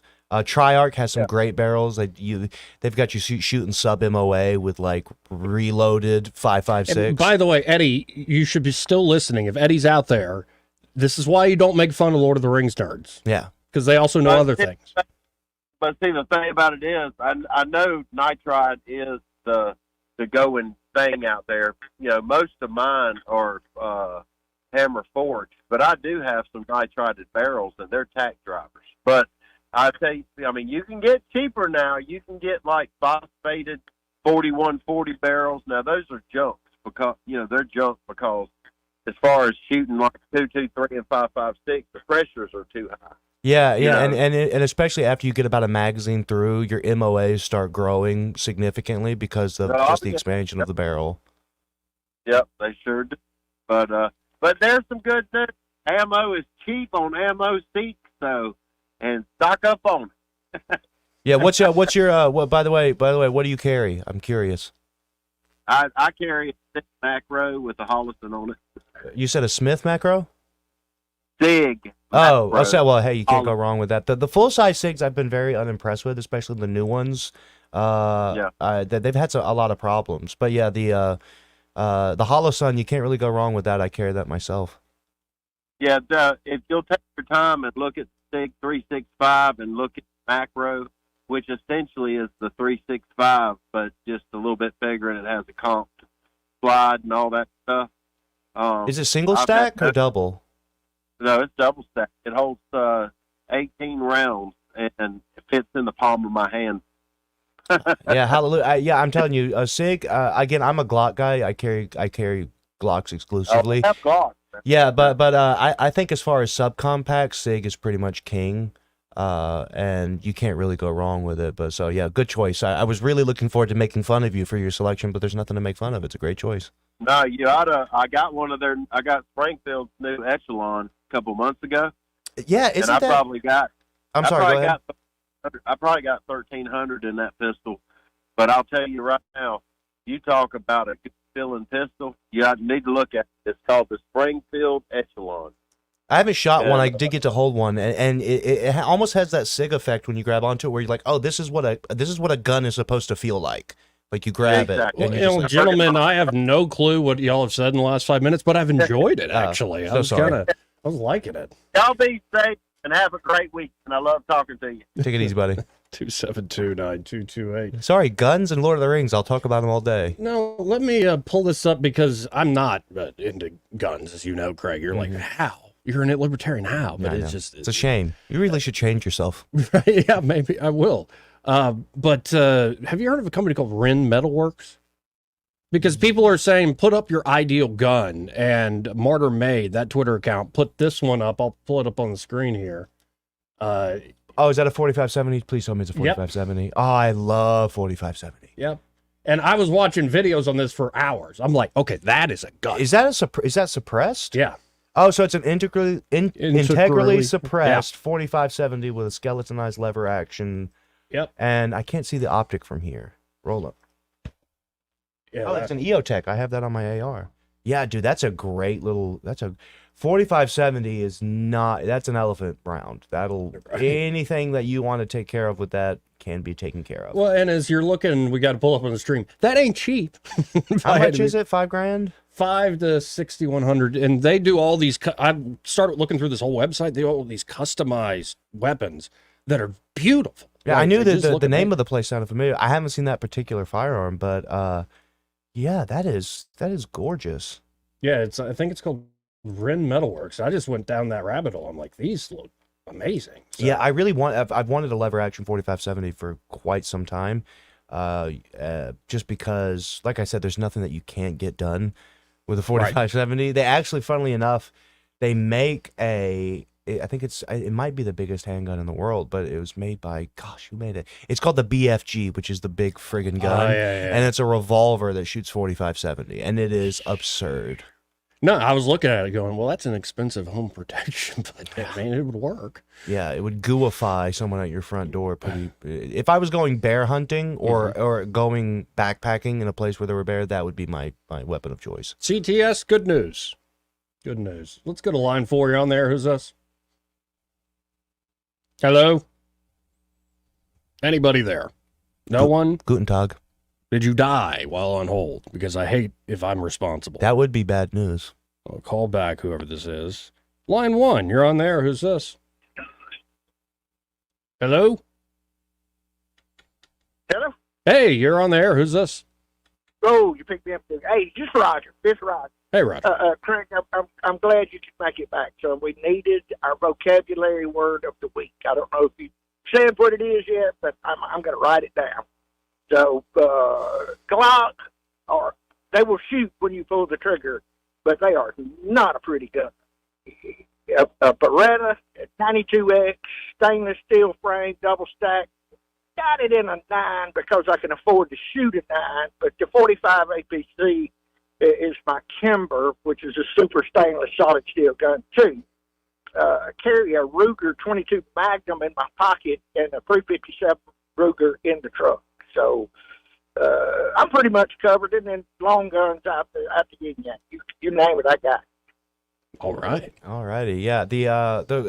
First of all, I disagree with you about the Glocks not being pretty. I think that it's such an iconic weapon that it is by definition beautiful. But again, the same thing could be said for the Beretta 92. The first time I ever saw that was in Lethal Weapon, Mel Gibson carrying a Beretta 92 FS, and I thought that was just the coolest gun ever. And then my dad obviously bought a 92 FS, and getting to shoot that, it was really cool. But then whenever I became an adult and started purchasing my own guns, I started with the Glock 17 because I had seen it in so many movies, and obviously I knew that Glock was great, and that's just what I've been shooting ever since. I carry a 34 now just because it has a longer slide and longer barrel. But yeah, I disagree that they're not beautiful. I think functionality is beautiful. Oh. Metal, not plastic. Metal, not plastic. Oh, stop being such a boomer. Come on, man. It's plastic. Plastic. You can do better. There are metal guns that shoot significantly worse. You're by the way, I'm sorry, not your Kimber. Kimbers are very well made. There are plenty of 1911s that will hang up long before any Glock polymer pistol will. And that's just a fact of the matter. You pull the trigger on a Glock, it will shoot. And that's literally the only thing that you want from a gun. Unless you're wanting to take it to like a barbecue or look like you're a member of a cartel, then visuals become important. But yeah, that's what you want. So a metal gun that doesn't shoot consistently is always going to be worse than a polymer gun that does shoot consistently. So the plastic thing is just bleh. One thing positive about COVID and all these zombie apocalypse, wife used to really come down on me about buying weapons and ammo, and now she encourages she said, to hell with the 401k, put it in 9s, 357. So the last 2 years, I mean, all I had to do was get her to listen to Joey on the radio. Mm-hmm. Just a couple of days, and the zombies come, and she is canning food. Man, we got flour, bread, rice, and I said, baby, what about water? Aren't we going to need water? We're drilling a well, and we have a generator and a solar generator. I mean, the zombies better watch out. That white woman can shoot. But do you have body armor, though? Body armor? Yeah. No, I just got fat friends, and they'll be at my house. That's all the body armor. It's like having Eddie Vader around. You ain't got to outrun the bear. You just got to outrun Ed. Well, I'm happy that I helped in a small way there, Roger, to influence your wife. I am living in luxury, and 9s are going to be currency. Don't you agree, Craig? Yeah. Well, I mean, it's the best kind of currency because they can be used to just take someone else's stuff. It's the best trade ever. One 9mm round will give me all of your stuff if it's placed right. It will be currency. If I have bullets and you have food, it will be currency. If who was the guy that was on with Tucker the other day that was homesteading, talking? Did you happen to see that episode, or do you watch Tucker? Is he beneath you? No, I didn't see that. I don't think Craig did either. No. We watched Tucker. Just didn't see that one. He's the author that wrote the book, I Hope There's Beer in Hell, I think is the name of it. Oh, Tucker Max. Yes, Tucker Max. He is homesteading in Texas and out of the hills of Tennessee, and he said it was community. You don't need to be barricaded in the woods. You need a community. Yeah, I did see the first 5 minutes, but I didn't keep going. But Tucker Max, man, that's bringing back memories. But I appreciate it, Roger. I got to run, man. Thank you. No bye for you, Joey. Yeah, I guess not. Well, I've been over here just kind of like soaking it in. It's like I have no clue what these guys are talking about, but I like how they sound. 272-9228. It's part of the program. In fact, this entire hour brought to you by Alabama Home Mortgage. And they're at Alabama Home Mortgage, especially in this, market, you need trusted professionals, people that are local that'll actually get to know you, get to know your goals in wanting to buy a home or refinance that home, which a lot of people are doing with credit card debts where they are right now. This could be a very helpful way to get yourself on much sounder financial footing. So call up Kim and Madeline today. That's 567-4223. They can help you again with buying a home from pre-approval all the way to closing day or a refinance deal. And especially veterans, if you have not taken advantage of the VA home loan programs, they know the latest there at Alabama Home Mortgage. It's the best game in town. These are benefits you earn through your service. Best not to leave money on the table. So again, that number, 567-4223. That's 567-4223. Or you can always apply online at myalabamahomemortgage.com. There is a difference in mortgage companies like Kim and Madeline.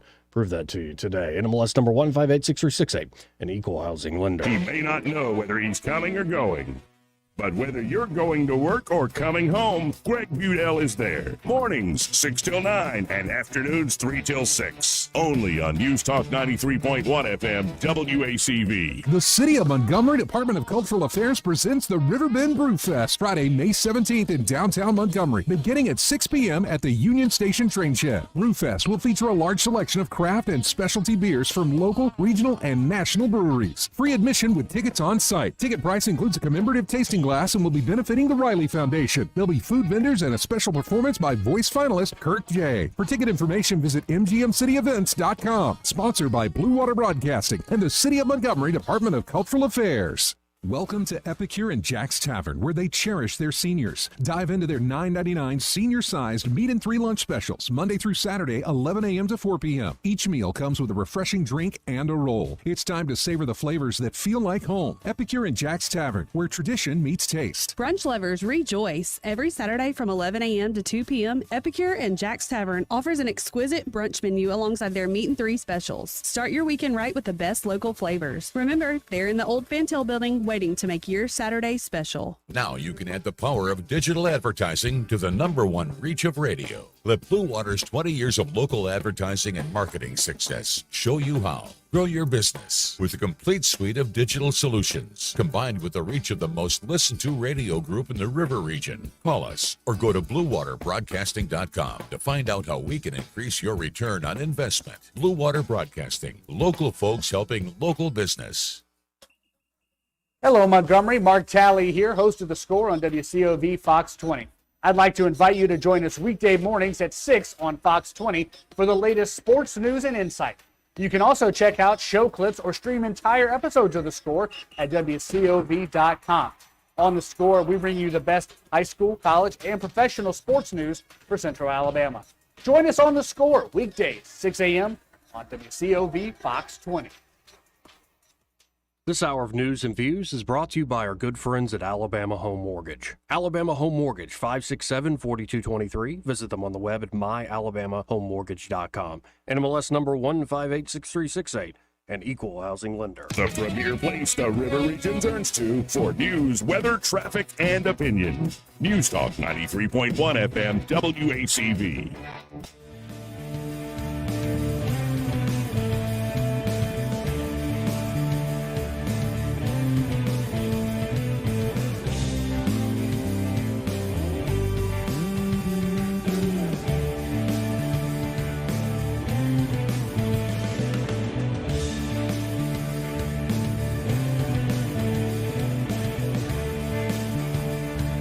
Joey Clark.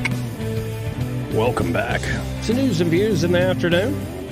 Let's go right to the phones to talk to Michael Cohen from Cohen's Electronics and Appliances. Hey, Michael, how you doing today? I'm doing good. How are you, Joey? I'm doing all right. I miss Eddie, but he's gone for good reason, I suppose. We won't dog him out today. Thank you for being nice. But yes, sir. 'Tis the season, I think, for grilling. Like to just have a big old grill out back, throw on a huge steak or maybe smoke something over several hours. You have stuff like that there at Cohen's, right? Yes, sir, we do. We've got a couple of different options. A lot of people like to go with the Traeger because they like the pellets. A lot of people want to go with a Napoleon just because it's gas and it's instant on and it's simple. And then some people want to have a smoker like a Kamado Joe. So whichever is your choice, we've kind of got you covered. Well, and, people can always check this out online at thinkcohens.com. But you might fall in love with a product you don't expect, especially when you go look at all these grills in person. And, of course, y'all always have somebody there on the showroom, several folks ready to show people around. That's right. I mean, we want to show you. We just I just got back from where a lady came up to us when David and I went to lunch, and she says, my husband and I, we buy everything from y'all. I said, well, thank you. She says, the reason we love to shop at your store is because nobody gives us any pressure. Oh, wow. You're going to tell us about the product. You're going to help us make a choice. And if we don't get it today, if we want to come back tomorrow or next week, She says, y'all are good. And I said, well, I mean, you know, we're not in business to have a bunch of returns. And if you do it right on the front end, which takes a little more time, then everybody's happier with their purchase, and you don't have buyer's remorse 2 weeks, 2 months down the road. And so it was very nice to hear what she had to say about us. Well, and great products there at Cohen's, folks, and they can match any price out there. Like, people think, oh, you know, Cohen's can match all those big box stores, folks. But they also have service that excels beyond anybody else in the area. So y'all check them out today. Again, you can go to thinkcohens.com, but I really encourage you to stop by. They're 2515 Eastern Boulevard here in Montgomery. They're open 9 to 6, Monday through Friday, 9 to 4 on Saturdays. And be sure to find Michael or one of those team members and, well, tell them you heard Michael on the radio there with that Joey fella. Y'all have a great weekend. You too, Michael. Got to hit this top of the hour break. Final hour on a Friday coming up. Broadcasting from the Riverside Chevrolet Master Control Center, this is WACV Cusana, News Talk 93.1 FM. When it's Chevy, it's Riverside. With SRN News, I'm John Scott. Powerful storms bringing damaging high winds threatened several southern states earlier today as residents cleared debris from deadly severe weather that produced twisters in Michigan, Tennessee, and other states. Search crews recovering the bodies of 2 backcountry skiers who were buried by an avalanche outside Salt Lake City. A cyber attack on the Ascension health system across the U.S. has diverted ambulances, caused patients to miss medical visits, and blocked online access to their records.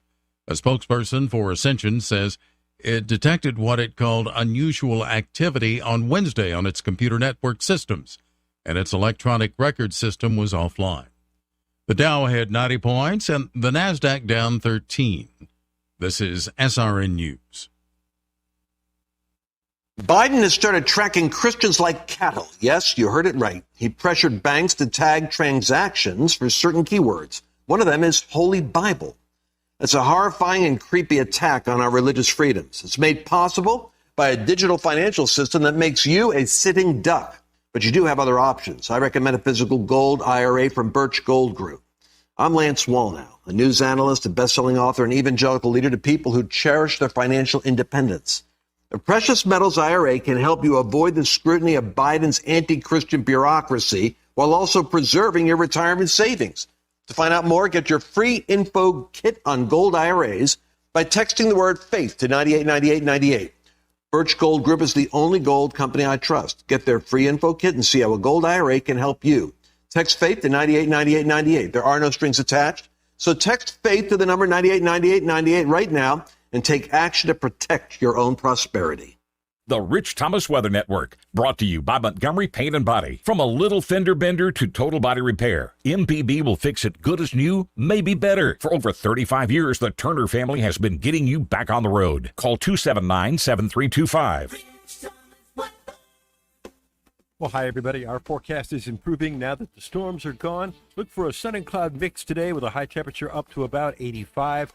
What a big change in climate tonight, with mostly clear skies and the overnight low temperature down to about 56. Boy, the bottom drops out of the humidity by this evening and tomorrow, too. Saturday's forecast mostly sunny with a high temperature right around 80. Back to the upper 50s on Saturday night. And a beautiful Mother's Day forecast with sunshine and a high temperature in the lower 80s. Clouds increasing later in the day. From the Blue Water Weather Center, this is Rich Thomas. Web Bobo with Capital Tractor. The Z700 series is the star of Kubota's line of zero-turn mowers, and our special spring pricing makes it easier than ever to take one home today. Powering Alabama, Kubota and Capital Tractor, Montgomery, Brundage, and Greenville. 1819 News. Well, the 2024 legislative session for the state of Alabama is officially over. The Education Trust Fund budget was the final vote to be held on Thursday. The delay on the ETF voting by the Alabama House was done in an effort to negotiate a compromise with the state Senate to vote one more time on the gambling bill. However, that all failed. The House ended up voting to pass the ETF and adjourning the legislative session. Governor Ivey is praising the state lawmakers for their work on the ETF budget. It gives the state employees and teachers a pay raise for the 4th year in a row. I'll be back with more Alabama stories after this. I'm Amy Beth Shaver with Alabama Unfiltered Radio, and when I need the news and I need it fast, I turn to Andrea Tice and the Daily Detail. On my way in, it is the most convenient, best way for me to digest what's going on so that I can use it for our show. She tells you what's going on in Alabama that day first and fast. So listen to the Daily Detail with Andrea Tice. Don't miss out. The Daily Detail is available wherever podcasts are found. Alabama is now the second state in the nation to ban lab-grown meat. Governor Ivey signed the bill into law this week. It actually criminalizes those engaging in the sale, manufacturing, or distribution of lab-grown meat. Lab-grown meat is started from animal stem cells being put in a petri dish with amino acids and carbohydrates then added to cause the cells to grow and multiply. 3 runaway teens from Birmingham have been located and arrested in Coleman County on Thursday. A traffic stop resulted in a police chase and then those inside the vehicle abandoning the vehicle and running away. K-9 units and air support were then deployed to help locate all 3. A total of 4 male teens ran away from the Birmingham facility and are accused of going on to rob a woman in West Virginia. I'm Andrea Tice. For more news affecting Alabamians, go to 1819news.com. And while you're there, subscribe to the daily newsletter. This hour of News and Views is brought to you by our good friends at Cole Plumbing, 279-8919. Cole Plumbing is number 1 in the number 2 business. You don't have to dig a hole. They have proprietary pipelining technology. Ask them about their tankless water heaters. Remember, when you have trouble with your bowl, call on Cole.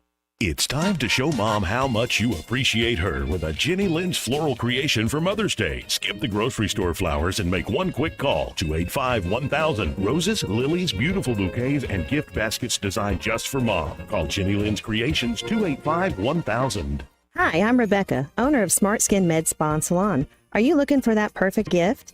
Get that special someone a gift certificate to use on the services they love. Smart Skin Med Spa and Salon, the only salon, med spa, and day spa located in the heart of downtown Prattville. The views and opinions of the following program are solely those of the host and other contributors. These do not necessarily represent those of Liberty Acquisitions 825, Blue Water Broadcasting, its management, staff, or any advertisers.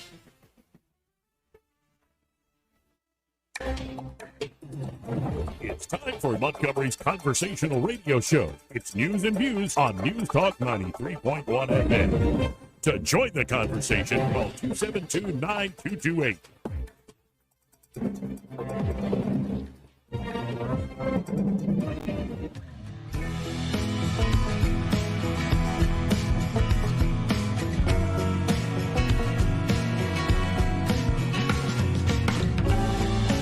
Fat broads and horse-faced lesbians. Shut up, silly woman. Joey Clark. Welcome back to News and Views in the afternoon. I'm your host, Joey Clark. Craig Monger in the studio with me. Hi. And you have yet to see, I was asking him off air, folks, he has yet to see the whole Ann Coulter-Vivek Ramaswamy exchange. Now, Vivek is going to be joining, of all places, the Libertarian Party's convention to debate whoever they choose to be their VP. Trump is also going to be there taking 10 questions from the Libertarian folks. RFK Jr. the same. But the fact that Vivek is already, going to do a VP thing, and Trump's going to be there at the same event, I'm like, is this going to be the team? Because I have often said that I would advise Vivek, be careful whatever deal you make with Trump. But this might be in the cards, though you got to wonder, and I think Ann Coulter says the quiet part out loud here. Let's listen in. This was on Vivek's podcast. They talked for 40, 45 minutes, and this is right at the beginning. And that's why I brought on today somebody who I think has some thoughtful perspectives on the future direction of our country, of our conservative movement, and on this question of nationalism and national identity, somebody who I've been fascinated by for a long time and have interacted with on social media, but for the first time we're having at least a live form conversation in the offline sense of it. It's Ann Coulter. So Ann, thanks for coming on, and I'm looking forward to our conversation today. Me too. Thanks for having me. That was a fantastic opening monologue. I too am a fan of yours. I'm going to make a point of disagreeing with you so that it will be fun. You are so bright and articulate, and I guess I can call you articulate since you're not an American black. Can't say that about them. That's derogatory. And that was a great. Remember the roast of Ann Coulter or whatever it was? Yeah, it was. It wasn't the roast of Ann Coulter. She appeared on a roast, and then she ended up being the subject of it. Was it? I think it was Donald Trump. Well, it might have been Trump. I think it was Trump. Yeah, and Coulter refused to let any professional comedian write her jokes. And it was awful. And it ended up being stuff like that, what she just said. She's not a funny person. No, she's kind of miserable, in my humble opinion. Yeah. But let's keep going here with Ann Coulter. We'll try. Fun. You are so bright and articulate, and I guess I can call you articulate since you're not an American black. Can't say that about them. That's derogatory. And that was a great opening segment. Lots of things to talk about there. Oh, and I agreed with many things you said during, in fact, probably more than most other candidates when you were running for president. But I still would not have voted for you because you're an Indian.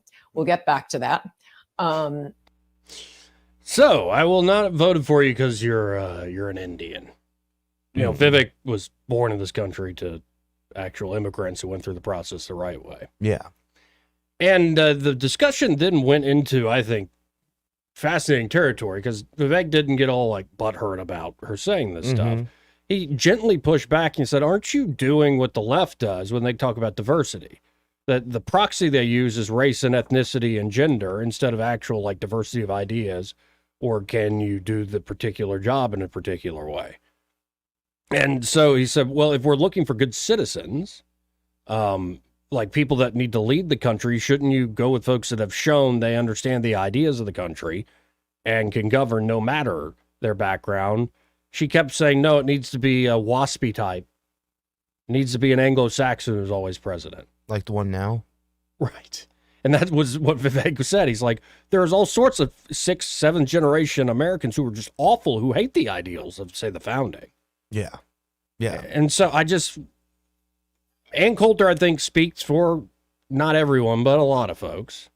Yeah. I mean, there could be a quibble maybe because he sort of hangs on to the Hindu roots of his ancestry, and that there's a perfectly reasonable quibble there, the same way that you might object to, say, a Mormon in the case of what's his face, Romney, yeah. Or well, it used to be Catholics. Yeah. Again, Joe Biden claims to be a Roman Catholic. He seems to be more in line with modern day Rome than anything else. But yeah, I mean, I'm fine with you objecting to voting for someone because of their religious beliefs.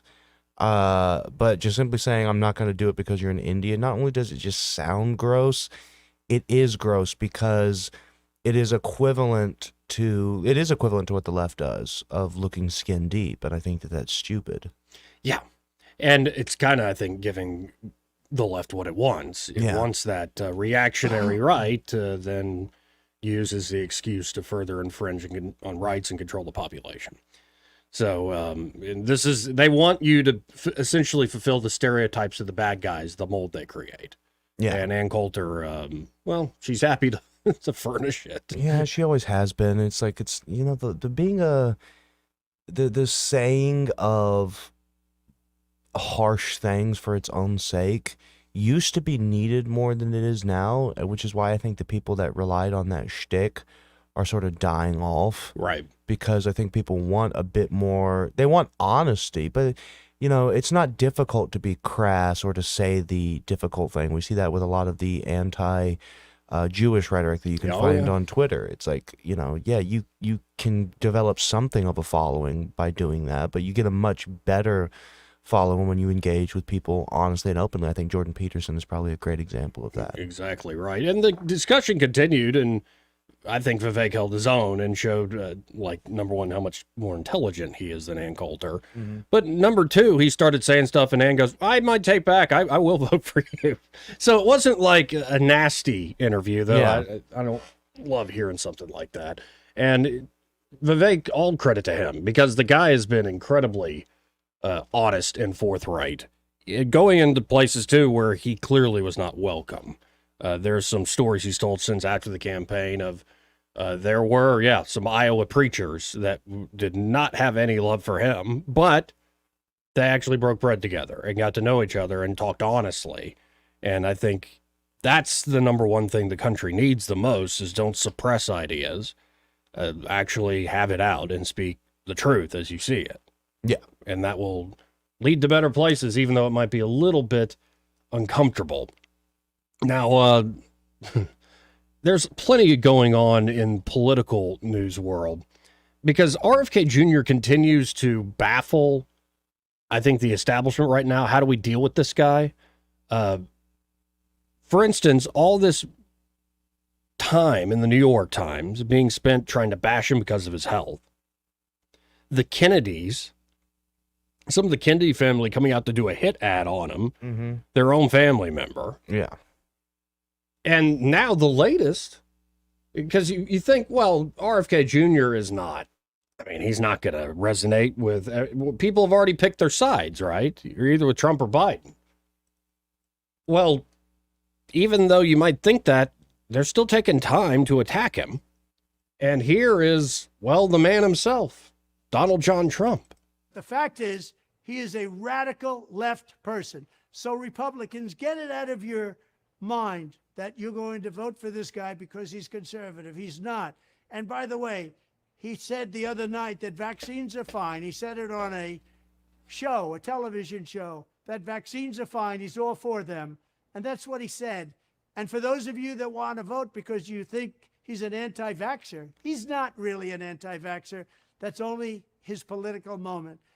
He said it the other night. He's okay with the vaccine. Their energy costs are the highest in the United States, in New York State and New England, because of this guy, with the exception of California and Gavin Newsom, who's the worst governor in the state's history and one of the worst governors in the history of our country. I'd even take Biden over Jr. because our country would last about a year or two longer than it would with Jr. It would collapse almost immediately, and his family, a radical left, a crazy left, a bunch of lunatics, would take over, and our country will die very quickly. So RFK's views on vaccines are fake, as is everything else about his candidacy. He is not a Republican, so don't think you're going to vote for him and feel good. He's a radical left Democrat. Let the Democrats have RFK Jr. They deserve him. So Trump felt it necessary to say all that. Haven't you been bragging about you're the reason why the COVID vaccine came out? So like, what's up with the trying to measure bona fides when it comes to vaccines? Like, I don't get where that came from. And yeah, he's right. RFK Jr. does have a lot of pretty far left ideas on some things, abortion included. And I'm sure you've seen that clip making the rounds. Oh yeah. In fact, for folks who haven't heard or seen this, here it is. This is with Sage Steele, formerly of ESPN. She's not with ESPN because she actually stood her ground and by her principles, which is a lovely thing. But quick clip here, 30 seconds, where she asks RFK Jr. about, well, abortion. But so to leave, so in other words, keeping it as is with Roe versus Wade having been overturned and leaving it up to the states to determine if and when a woman can have an abortion? No, I wouldn't leave it to the states. You wouldn't, right? No, I would. You would say completely. It's up to the woman. My belief is we should leave it to the woman. We shouldn't have government involved. Even if it's full term. Even if it's full term. Okay, and I think. Yeah, and that's going to turn off anybody conservative. Yep. And then I don't think I'm all that conservative, honestly, and that turns me off too. Yeah, that's ridiculous. But at the very least, at least he gave an honest answer, because most people, when pressed on that very specific question, try to weasel their way out of it. And so, even though I think what he said is abhorrent, at least he said it out loud. It's almost like that Bill Maher clip that went around a few weeks ago, where he was like, "Yeah, abortion is killing a baby. I just think you should be able to do it." It's right. like, okay. Yeah, I mean, and everyone got silent. It's like, no, that's actually what you're talking about here. So let's be honest. You can say that, and you can have a position that you think is defensible, saying, I think we should be able to kill babies under certain circumstances. At least that's intellectually honest. And I think that's what RFK did just there. Now, here is RFK, and this is why I think Biden's going after him, the Kennedy family's going after RFK Jr., Trump is going after RFK Jr., is because he'll occasionally do things like this. This was an MSNBC interview. And this is what, Ari Melber? Yeah. And Ari's trying to do the normal thing about, Trump bad. And we got to back Biden because Trump bad. Well, let's listen into this exchange. These aren't people.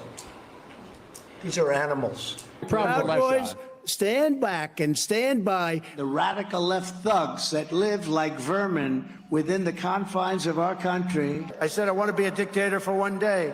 It's nice to have a strong man running your country.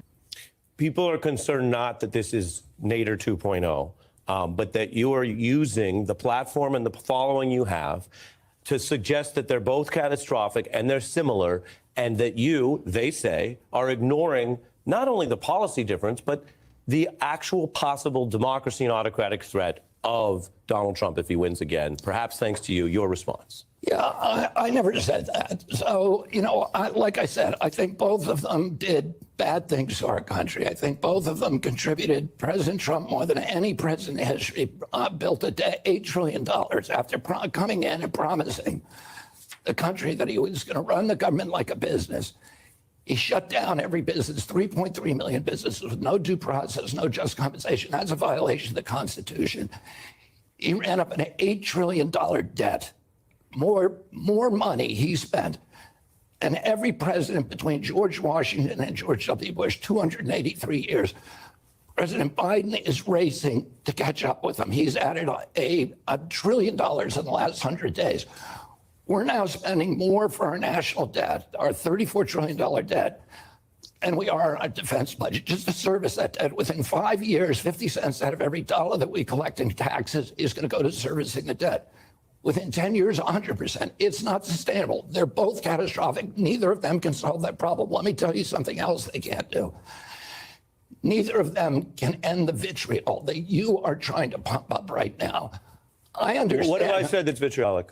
What have I said that's vitriolic? You're saying to me that I need to take a side and say one person. No, I'm asking you about, you're running for president, it's a big job, and I'm asking you about what people say out there. You told me I would have the floor. You told me. Yes, I did. After you get but you your just said, long you just speech. suggested that I am perpetrating vitriol, and I asked you to substantiate that. What have I said today that is vitriolic? It's your framing, sir. Let me finish what I'm saying. Okay. What I said when I announced a year ago is that we are facing a time in our history, Ari, that is more, and I think you'll agree with this, you are a student of history, that is more vitriolic, more polarized, more poisonous than at any time since the American Civil War. And it's all being amplified by the social media algorithms. And it's hard to see a way out of that if somebody doesn't come along and say, I'm not going to participate in that.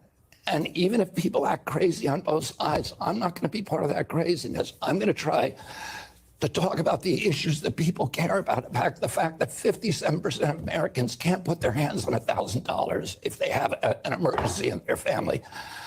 That cohort, if the engine light comes on in their car, it's the apocalypse. There's more than half of our countrymen. And these two presidents have created that situation.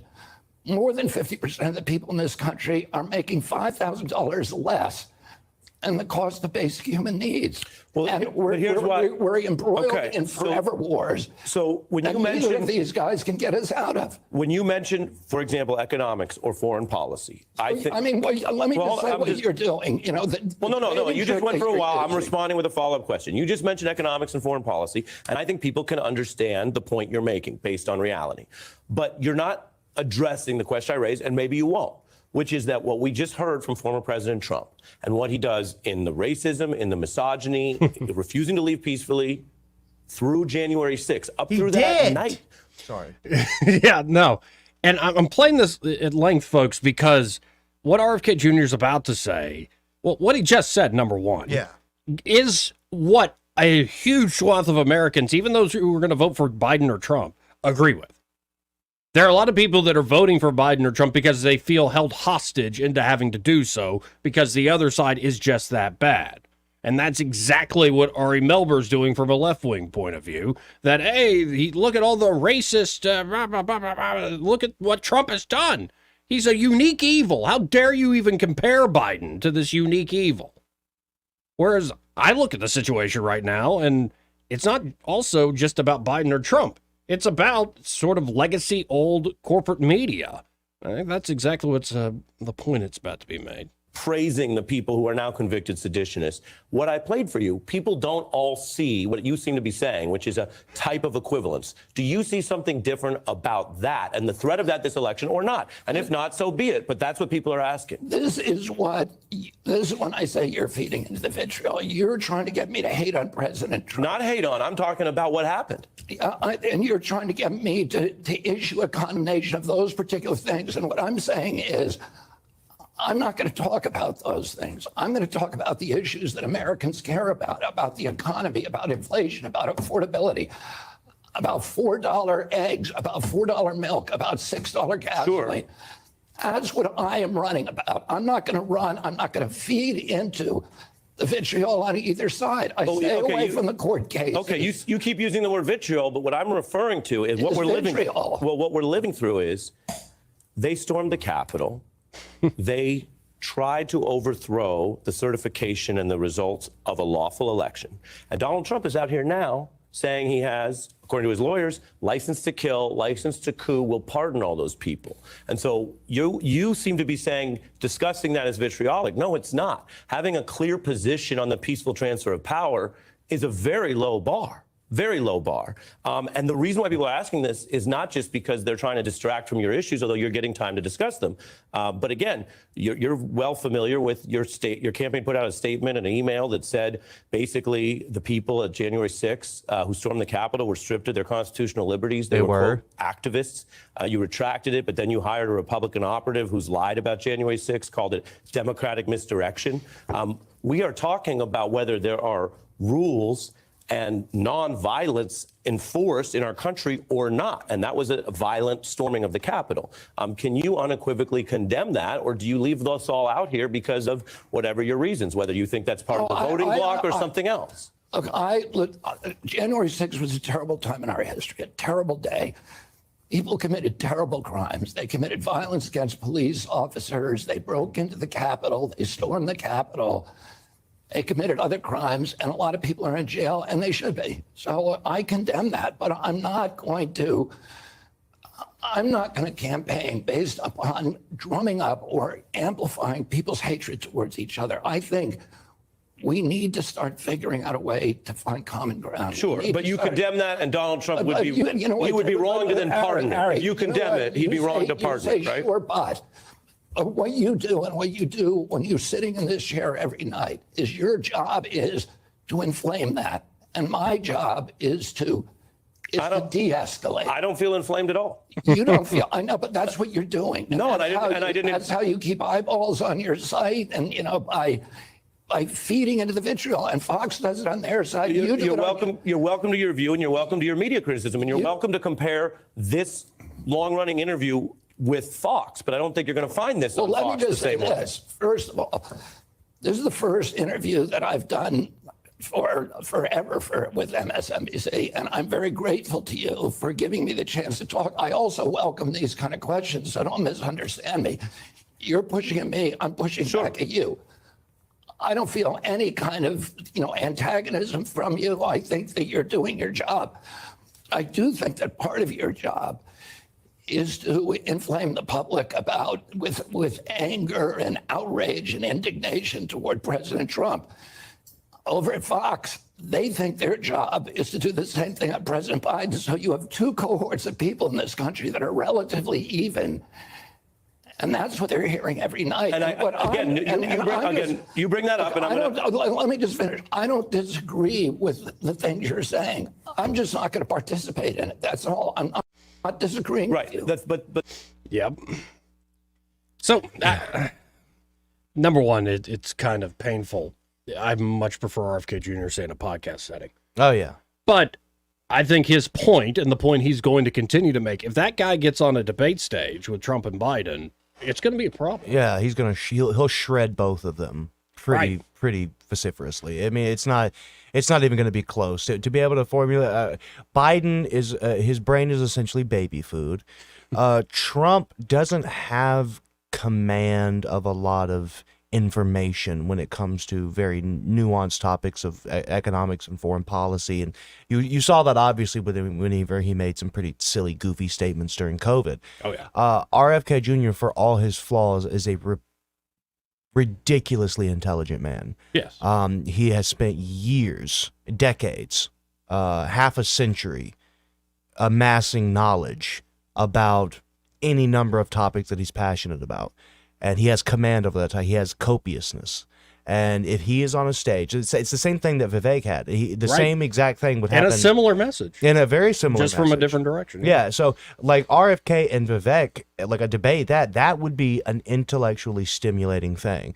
RFK, Trump, and Biden would be an intellectual decimation of two people who don't really have an overabundance of political intelligence. But I am also very self-aware, though, that most people who vote are 60 and up.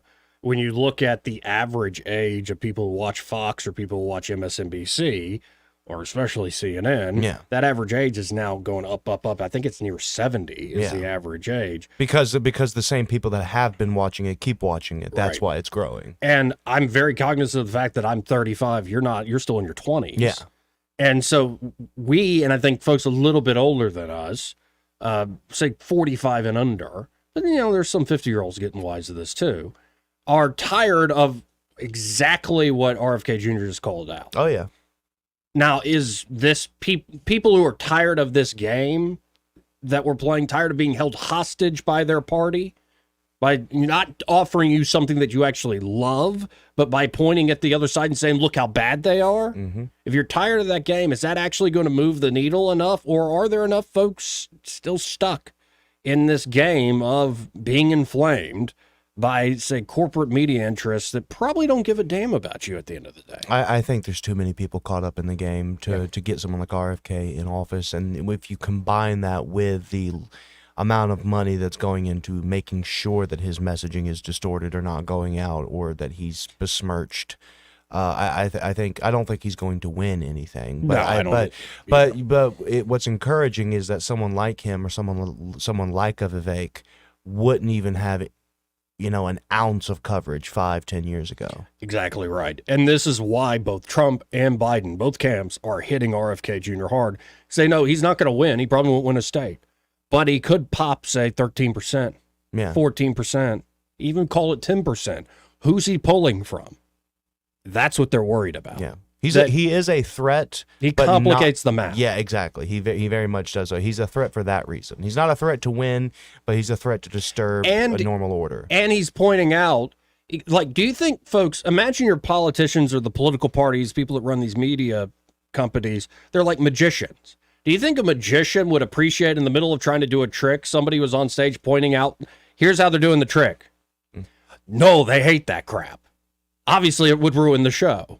And he's palming the card. It's like, hey, stop, dude. Right.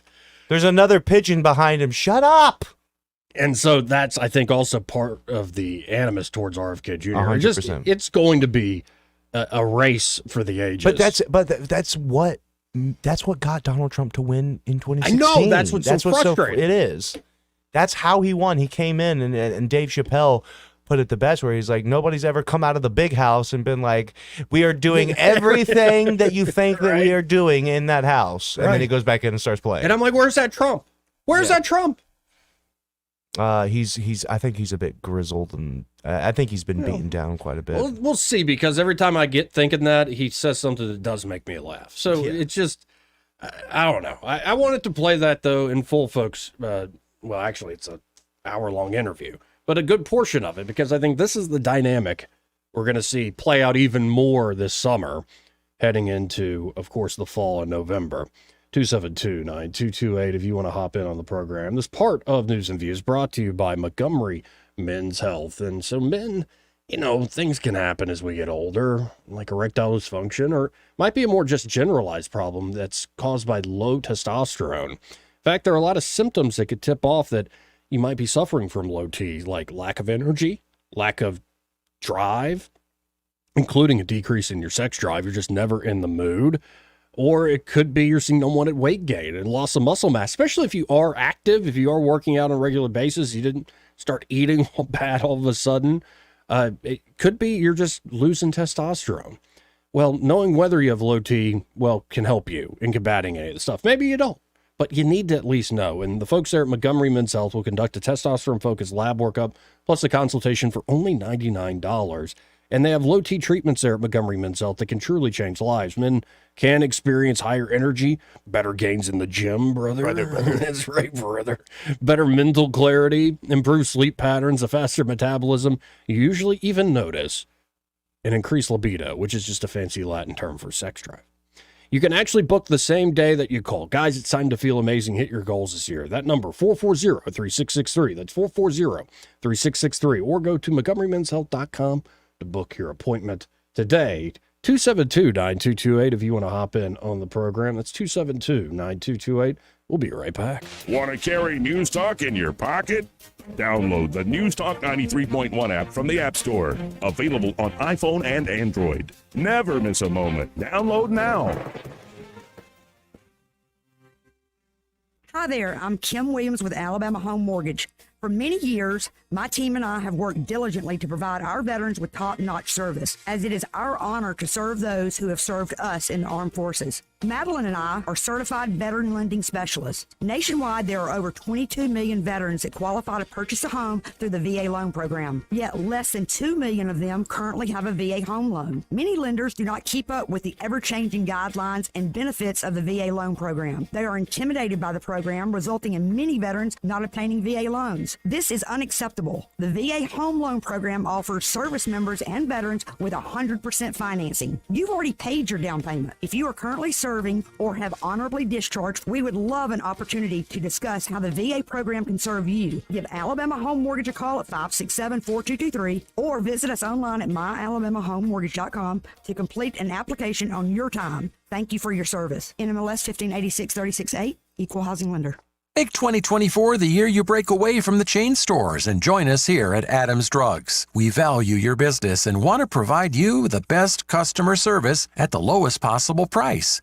We've been serving up excellent customer service here in the River region for over 62 years. I made the swap to Adams Drugs and I couldn't be happier. Having a job and then getting 3 kids to all of their activities keeps me busy.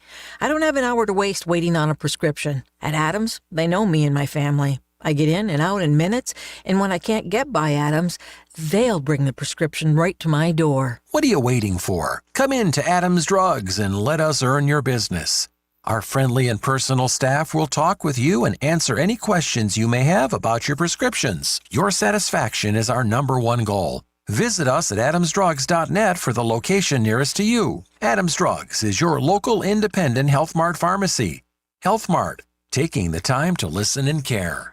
Get Memorial Day savings all month at Lexus of Montgomery. Like the new 2024 Lexus IS 350, now just $453 a month. New Lexus IS 300, only $463 a month. Luxury doesn't have to be out of your budget. And with Memorial Day savings all month, there's never been a better time to drive a new Lexus. Memorial Day savings ends soon, so rush to Lexus of Montgomery, part of the Sutherland Automotive Group. VIN number R507718.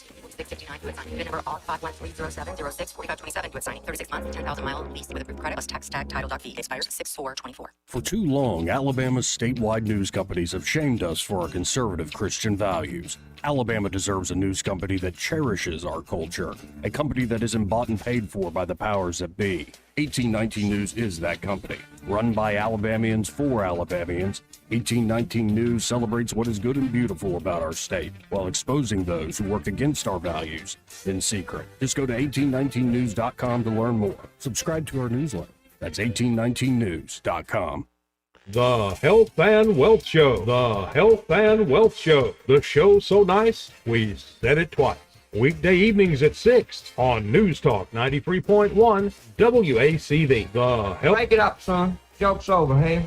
It's officially festival season. Looking for a weekend full of entertainment that the whole family can enjoy? Join us in historic downtown Prattville this weekend for the Prattville City Fest. Friday, May 10th at 6 p.m., enjoy a concert performance featuring the Tip Tops. And then Saturday from 9 till 4, come back for a day of arts and crafts, food, entertainment, and kids' activities. Admission is only $2. Kids 5 and under are free. The Prattville City Fest on Main Street in downtown Prattville, Friday and Saturday, May 10th and 11th. Visit PrattvilleCityFest.com for more info. This hour of News and Views is brought to you by our good friends at Cole Plumbing, 279-8919. Cole Plumbing is number 1 in the number 2 business. You don't have to dig a hole. They have proprietary pipelining technology. Ask them about their tankless water heaters. Remember, when you have trouble with your bowl, call on Cole.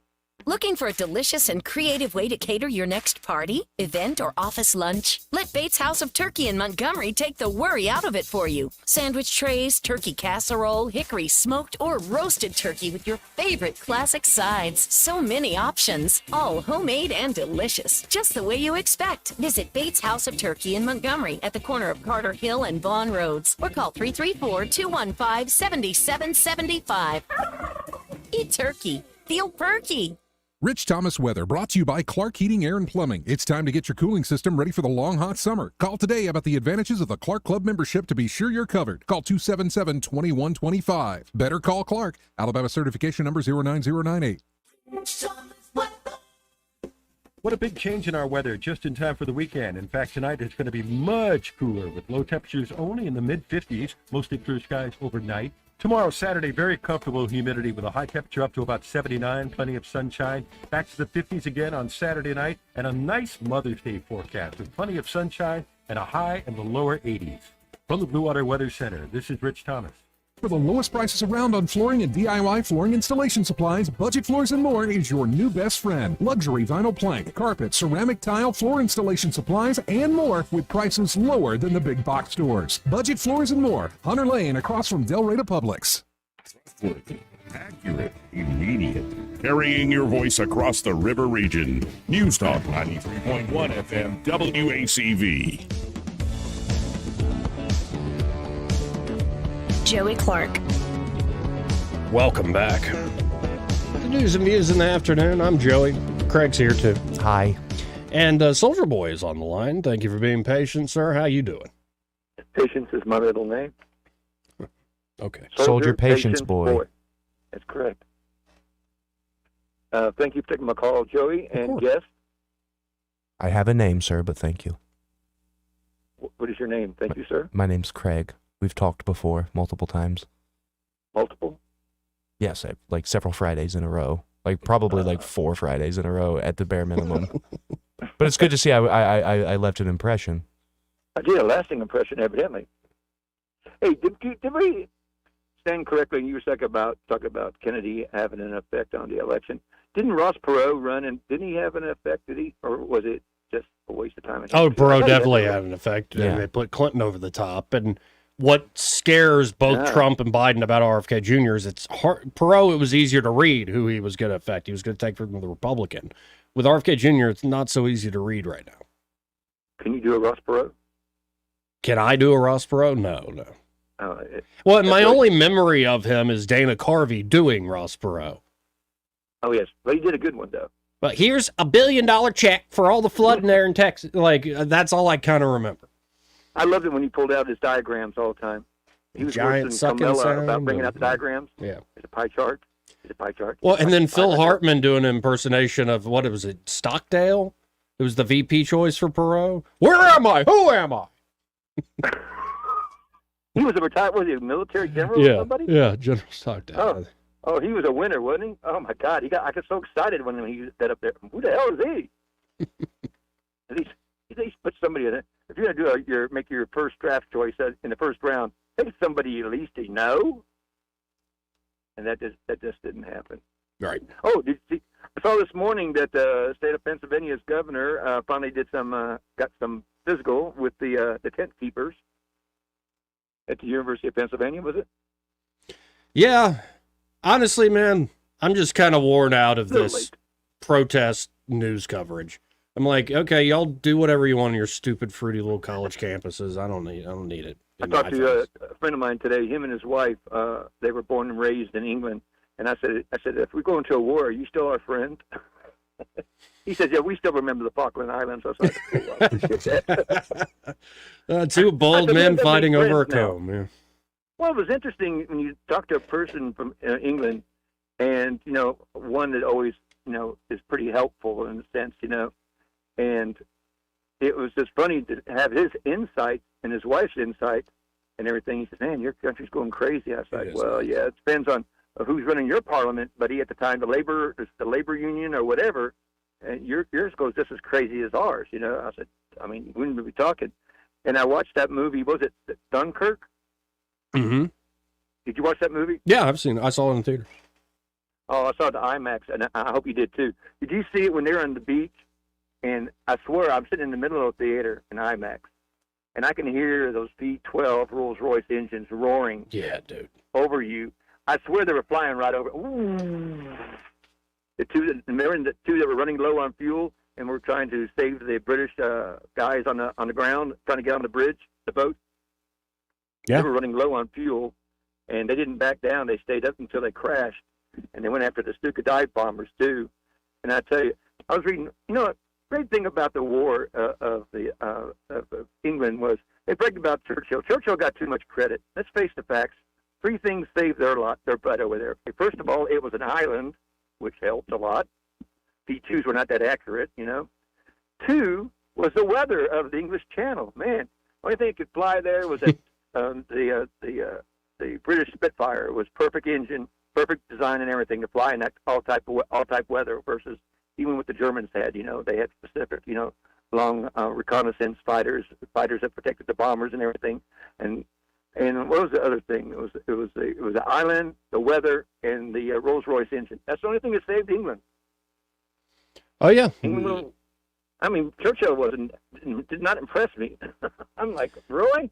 Took a lot of credit there, buddy. For I would say that, Churchill's a very complex historical. Incredibly so. I think he gets too much praise and too much damnation. He's too interesting, I think, to worship or damn to hell. The problem is he's just too human for our modern day concepts of what a hero or a villain should be. Exactly. He had a series of remarkable victories and a series of catastrophic failures. That's what it means to be a human being. He was the exact right person for the job whenever he became prime minister. He really did have a true noble. About timing on him. Yeah. He had a noble's mindset too, an old Victorian mindset, which was he was the last of his kind in a way. Yeah. Very interesting guy. Very, very interesting guy. I watched a documentary last week of Patton. Boy, you talk about complex. Oh, yeah. All these figures, man. Arthur Herman's book on MacArthur is fantastic, and you see that like all these generals, especially from World War II, they were complex figures. And yeah, the more history I read, it's just history's gnarly, if I could use that word. I tell you, I love that movie. What was it? Was it with Tom Cruise when he was the officer from the Valkyrie? Valkyrie, yeah. The Operation Valkyrie. Yeah, that's a very good movie. See, my mom was a child during World War II, so she tells me about she says we need to seriously watch. This is before she passed away 6 years ago. And she said she was always worried about the Hitler Youth. And see, China's now is passing a law or something where they can have it in the school, pledge allegiance to the Chinese dictator. I'm pretty sure that's been the common practice for some time. Yeah. I thought so too. But when they announced it, I was like, I guess they're making official. But Hitler there might be an update too. Who knows? Yeah. I like it when he went. What was it? The SS. Mom used to. She used to tell me some scary stories about the SS, and they used to come in her house. And the funny thing about it is that Operation Valkyrie. Did you notice when he went? Was it the SS commander? Was that Himmler? I mean, possibly. I mean, Hitler was. Himmler wasn't the Schutzstaffel. Yeah. Yeah. And I love it when the colonel came in for the reserves for the city of Berlin, and he kept getting the fake calls. And he comes there, and Hitler's alive on the phone, and the guy's on the phone. He said, "I think you might want to listen to this phone." He says, "Are you a loyal member of the the German Socialist Democratic Party?" He says, "Yes, sir." He said, "Well, you might want to take this phone call." That was Goebbels, by the way, in the movie. Whenever he Is that came what it in. was? Yeah, that was Goebbels. It was Babel. Yeah. Yeah. He's a And Gotleiter. it's just interesting how he says the word socialist and Democratic Party. And then it's like ironic that they want to call Republicans conservatives Nazis. That's calling them kettle black, I guess. Yeah. Well, I thought that was pretty interesting. My mom told me about how many attempts were on to kill Hitler. It was unbelievable. It was like Now 30-something, I think, attempts. yeah, the German aristocracy were not fans of him. In fact, the mistake they made is they thought, oh, this whole Hitler anti-Semitism, it's a gutter philosophy and it won't ever gain traction. And I think the real cause of all the problems goes back to World War One, where you essentially destroy the old Europe, and Christendom commits suicide, and then out of that, what survives? Communism and fascism. Yeah. And they were ready to collide. Did you ever watch some of the old series? There was an interesting one, epic episode of the Twilight Zone. Remember the black and white edition? Did you ever watch any of those old ones? It's been a while, but I have, yeah. Okay. Do you remember the one where the guy he's in these little meetings and everything, dressed up like Nazis? They're dressed up, and he hears this voice behind him, and the voice comes out, and it's Hitler. I don't know. I don't think I ever caught that one. I just looked up your description, the Death Heads Revisited, episode 74 of The Twilight Zone. Is that it? Yeah. Yeah, because it's funny because he hears his voice, he hears the speeches, and he recognizes the voice and everything, and all he sees is this figure of Hitler in the shadow, and he comes out and tells him what he has to do and how he does to change things and everything.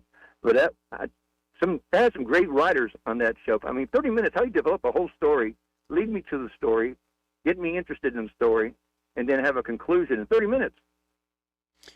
Well, we've lost the art in many ways. Yeah. I ain't lying. I don't know any things that catch my attention in 30 minutes and can keep my attention for 30 minutes. And there were so many great actors and actresses on that. I mean, William Shatner was in there 2 or 3 episodes. Ernest Borgnine was in a couple of them. They had so many famous actors that wanted to do that Before show. you go, Soldier Boy, because I kind of know your age, I want to do this real quick. First 10 songs played on MTV on August the 1st, 1981. So just on the first day, first 10 songs. The first song was, most people know this, Video Killed the Radio Star. Video Killed the Radio Star. Now, we all kind of know that one, but You Better Run by Pat Benatar. Do you remember that one? Yeah, I'm a Pat Benatar fan. And then number 3 was She Won't Dance With Me, Rod Stewart. Yep. And then the list gets weird because here, You Better You Bet by The Who. You better, you bet, yeah. And then Little Susie's On the Up by PhD. That was one hit wonder. We Don't Talk Anymore, Cliff Richard. It's so funny. We don't talk anymore. Yep. Brass in Pocket, I know that one, The Pretenders. Time Heals, Todd Rundgren. Todd Rundgren. I've heard of it. Take It, number 9 was Take It on the Run by REO Speedwagon. Oh. And then number 10, Rockin' the Paradise by, I think, Styx. Styx. Was it Styx? Styx, yeah. Okay. Yeah, it's changed so much. I tell you, I remember the first day when I went from cassette to DVD. I thought it was like I discovered a UFO or the Ark of the Covenant. I went to a record store, and I looked at that disc. I'm like, wow, what is that? You know? Oh yeah, and now like, wow. Yeah, when HD first came out, you're like, how could it look any better? Now everybody's got 4K on. Oh, we used to fight over Beta and VHS. Man, it was a fight in the store. Mm-hmm. Beta's better, but Beta didn't sell like VHS did, and Beta had a better picture because I had friends that worked at TV stations, and they said, "Oh, our playback equipment's it's all Beta. We don't use VHS." I remember vividly. It must have been about 1999, 2000. So I'm fairly young, but I'm old enough to remember things. And my dad said, "Hey, let's go to this is how old it is, Circuit City, and buy a new DVD player." And I think the DVDs he bought were Outlaw, Josie Wales, and The Matrix. You know what's so song about the CDs when music came out in CDs? Only certain singers and artists were actually trying to record. A lot of them were scared to even take that technology and go forward because they're like, I said, there's about 15. And I said, is there any other ones? He goes, no, these are the only artists so far that have gone to CD. Wow. I thought that was pretty interesting at that time. You know what I missed? I thought of yesterday. I had a strange dream the other day. Okay. That we used to go. Remember the good times we used to have when he used to go in a record store and order CDs or what was some of the stores, and all they sold was music. Yep. And I watched that movie last night. What was it? 16 Candles? No, another one. Pretty what's in the other Pink. one? Molly Ring, huh? Pretty in Pink. Yeah, when she worked in the record store. Yeah, when she was collecting records at the record store. And I said, I remember those good times we used to go with your friends. Or what's the rom-com that's actually pretty good? The John Cusack with Jack Black. They work in the record High Fidelity. Yep. Yeah. Now it isn't, and there used to be a few around here independently owned in Montgomery. I think there's one called Bananas that I kind of hit it off with the guy. He was a big Prince fan there. Gave me a lot of bootleg stuff. It was pretty awesome. Oh, I told you, I'm a big Prince fan. I am, right? Mm-hmm. Okay, I was there for the signing of the Times, and guess who came right by us? Sheila E. was playing drum and went on the stage. Oh, that's awesome. So you got to see the European tour sign of Times. That's so cool. And I couldn't believe how small Prince is. He's short. He's a tiny dude. Was. And, he wanted to play basketball in high school and college. Apparently he was quite good at basketball. Yeah. Was he? He could actually, I know that actually play. At his house, he had a full court inside gym before it was cool, a basketball court. Yeah, go listen to the Eddie Griffin story about him playing basketball against Prince and his people. Apparently they got smoked. Yep. Wow. Yeah, Prince was apparently a very good basketball player. Well, Soldier Boy, I'm running out of time, man. I appreciate the call. Fun going on memory I lane. appreciate you taking my call. This has been kind of a lazy Friday. I like lazy Fridays. But though. you seem tired. I seem tired. Yeah. It's just the post-session blues. That's what it I is. think that's what it is. Have a quick break. Hopefully we'll have Ray Bowles on the other side of this. He may not know whether he's coming or going, but whether you're going to work or coming home, Greg Budell is there. Mornings 6 till 9 and afternoons 3 till 6. Only on News Talk 93.1 FM WACV. The Harriet 2 Riverboat has the perfect way to start your weekend each Friday with the Spring Dinner Cruise. Enjoy live entertainment as you dine on a delicious family-friendly dinner. Add your favorite beverage from the cash bar and dance the night away cruising the Alabama River. Get your family together and make it a family tradition. Boarding starts at 6:30 and cruise starts at 7. Book your cruise on the Harriet 2 now at funinmontgomery.com.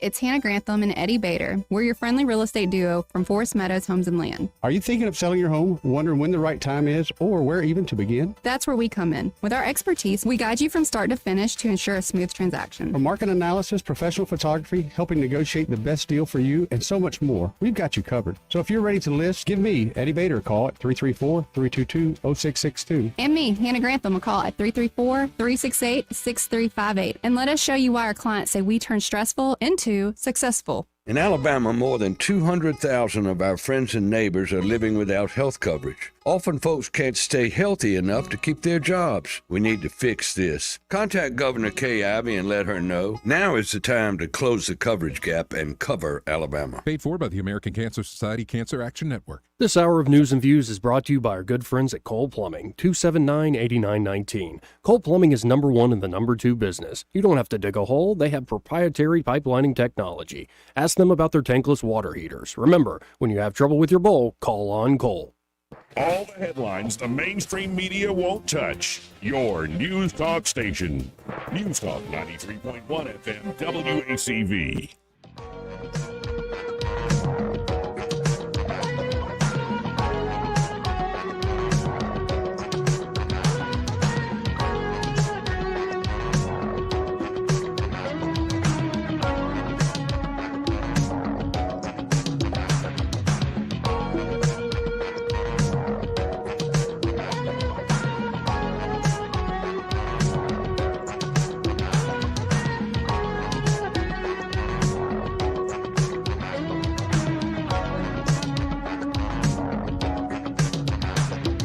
Joey Clark.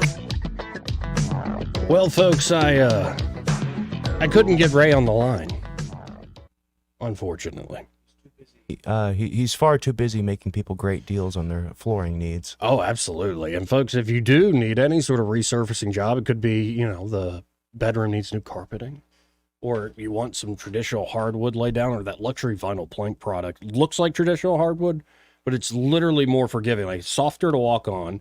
And if you spill, like you got kids or dogs or something, or you spill something, it's not the end of the world, like it is, say, with traditional hardwood. Oh, some people still spring for that because there's nothing like that traditional wood. And of course, if you're looking to, say, remodel the kitchen or the bathroom, they have ceramic tile options there. Maybe you could build up an elegant backsplash in the kitchen or get a full walk-in shower there in the bathroom. And they'll literally go the extra mile. They'll come to you. 285-8117 is the number you need to call for Prattville Carpet. That's 285-8117. And be sure to tell them that you heard about them here on News and Views in the afternoon. Were we tired, so tired we didn't learn anything today? I learned that you don't know nearly enough about firearms. Yeah, I have no clue. I admit full ignorance there. And you know way more about music than I do. So we both have stuff to learn, I guess. I have like a particular niche interest in some of the music. Anyway, there's so much to learn, but we didn't really do too much today. But we had a good time. We did. It was good seeing you. Enjoyed it. Eddie be damned. We don't need him. Now, and that's a high note. Greg Budell is next. Broadcasting from the Riverside Chevrolet Master Control Center, this is WACV Cusana News Talk.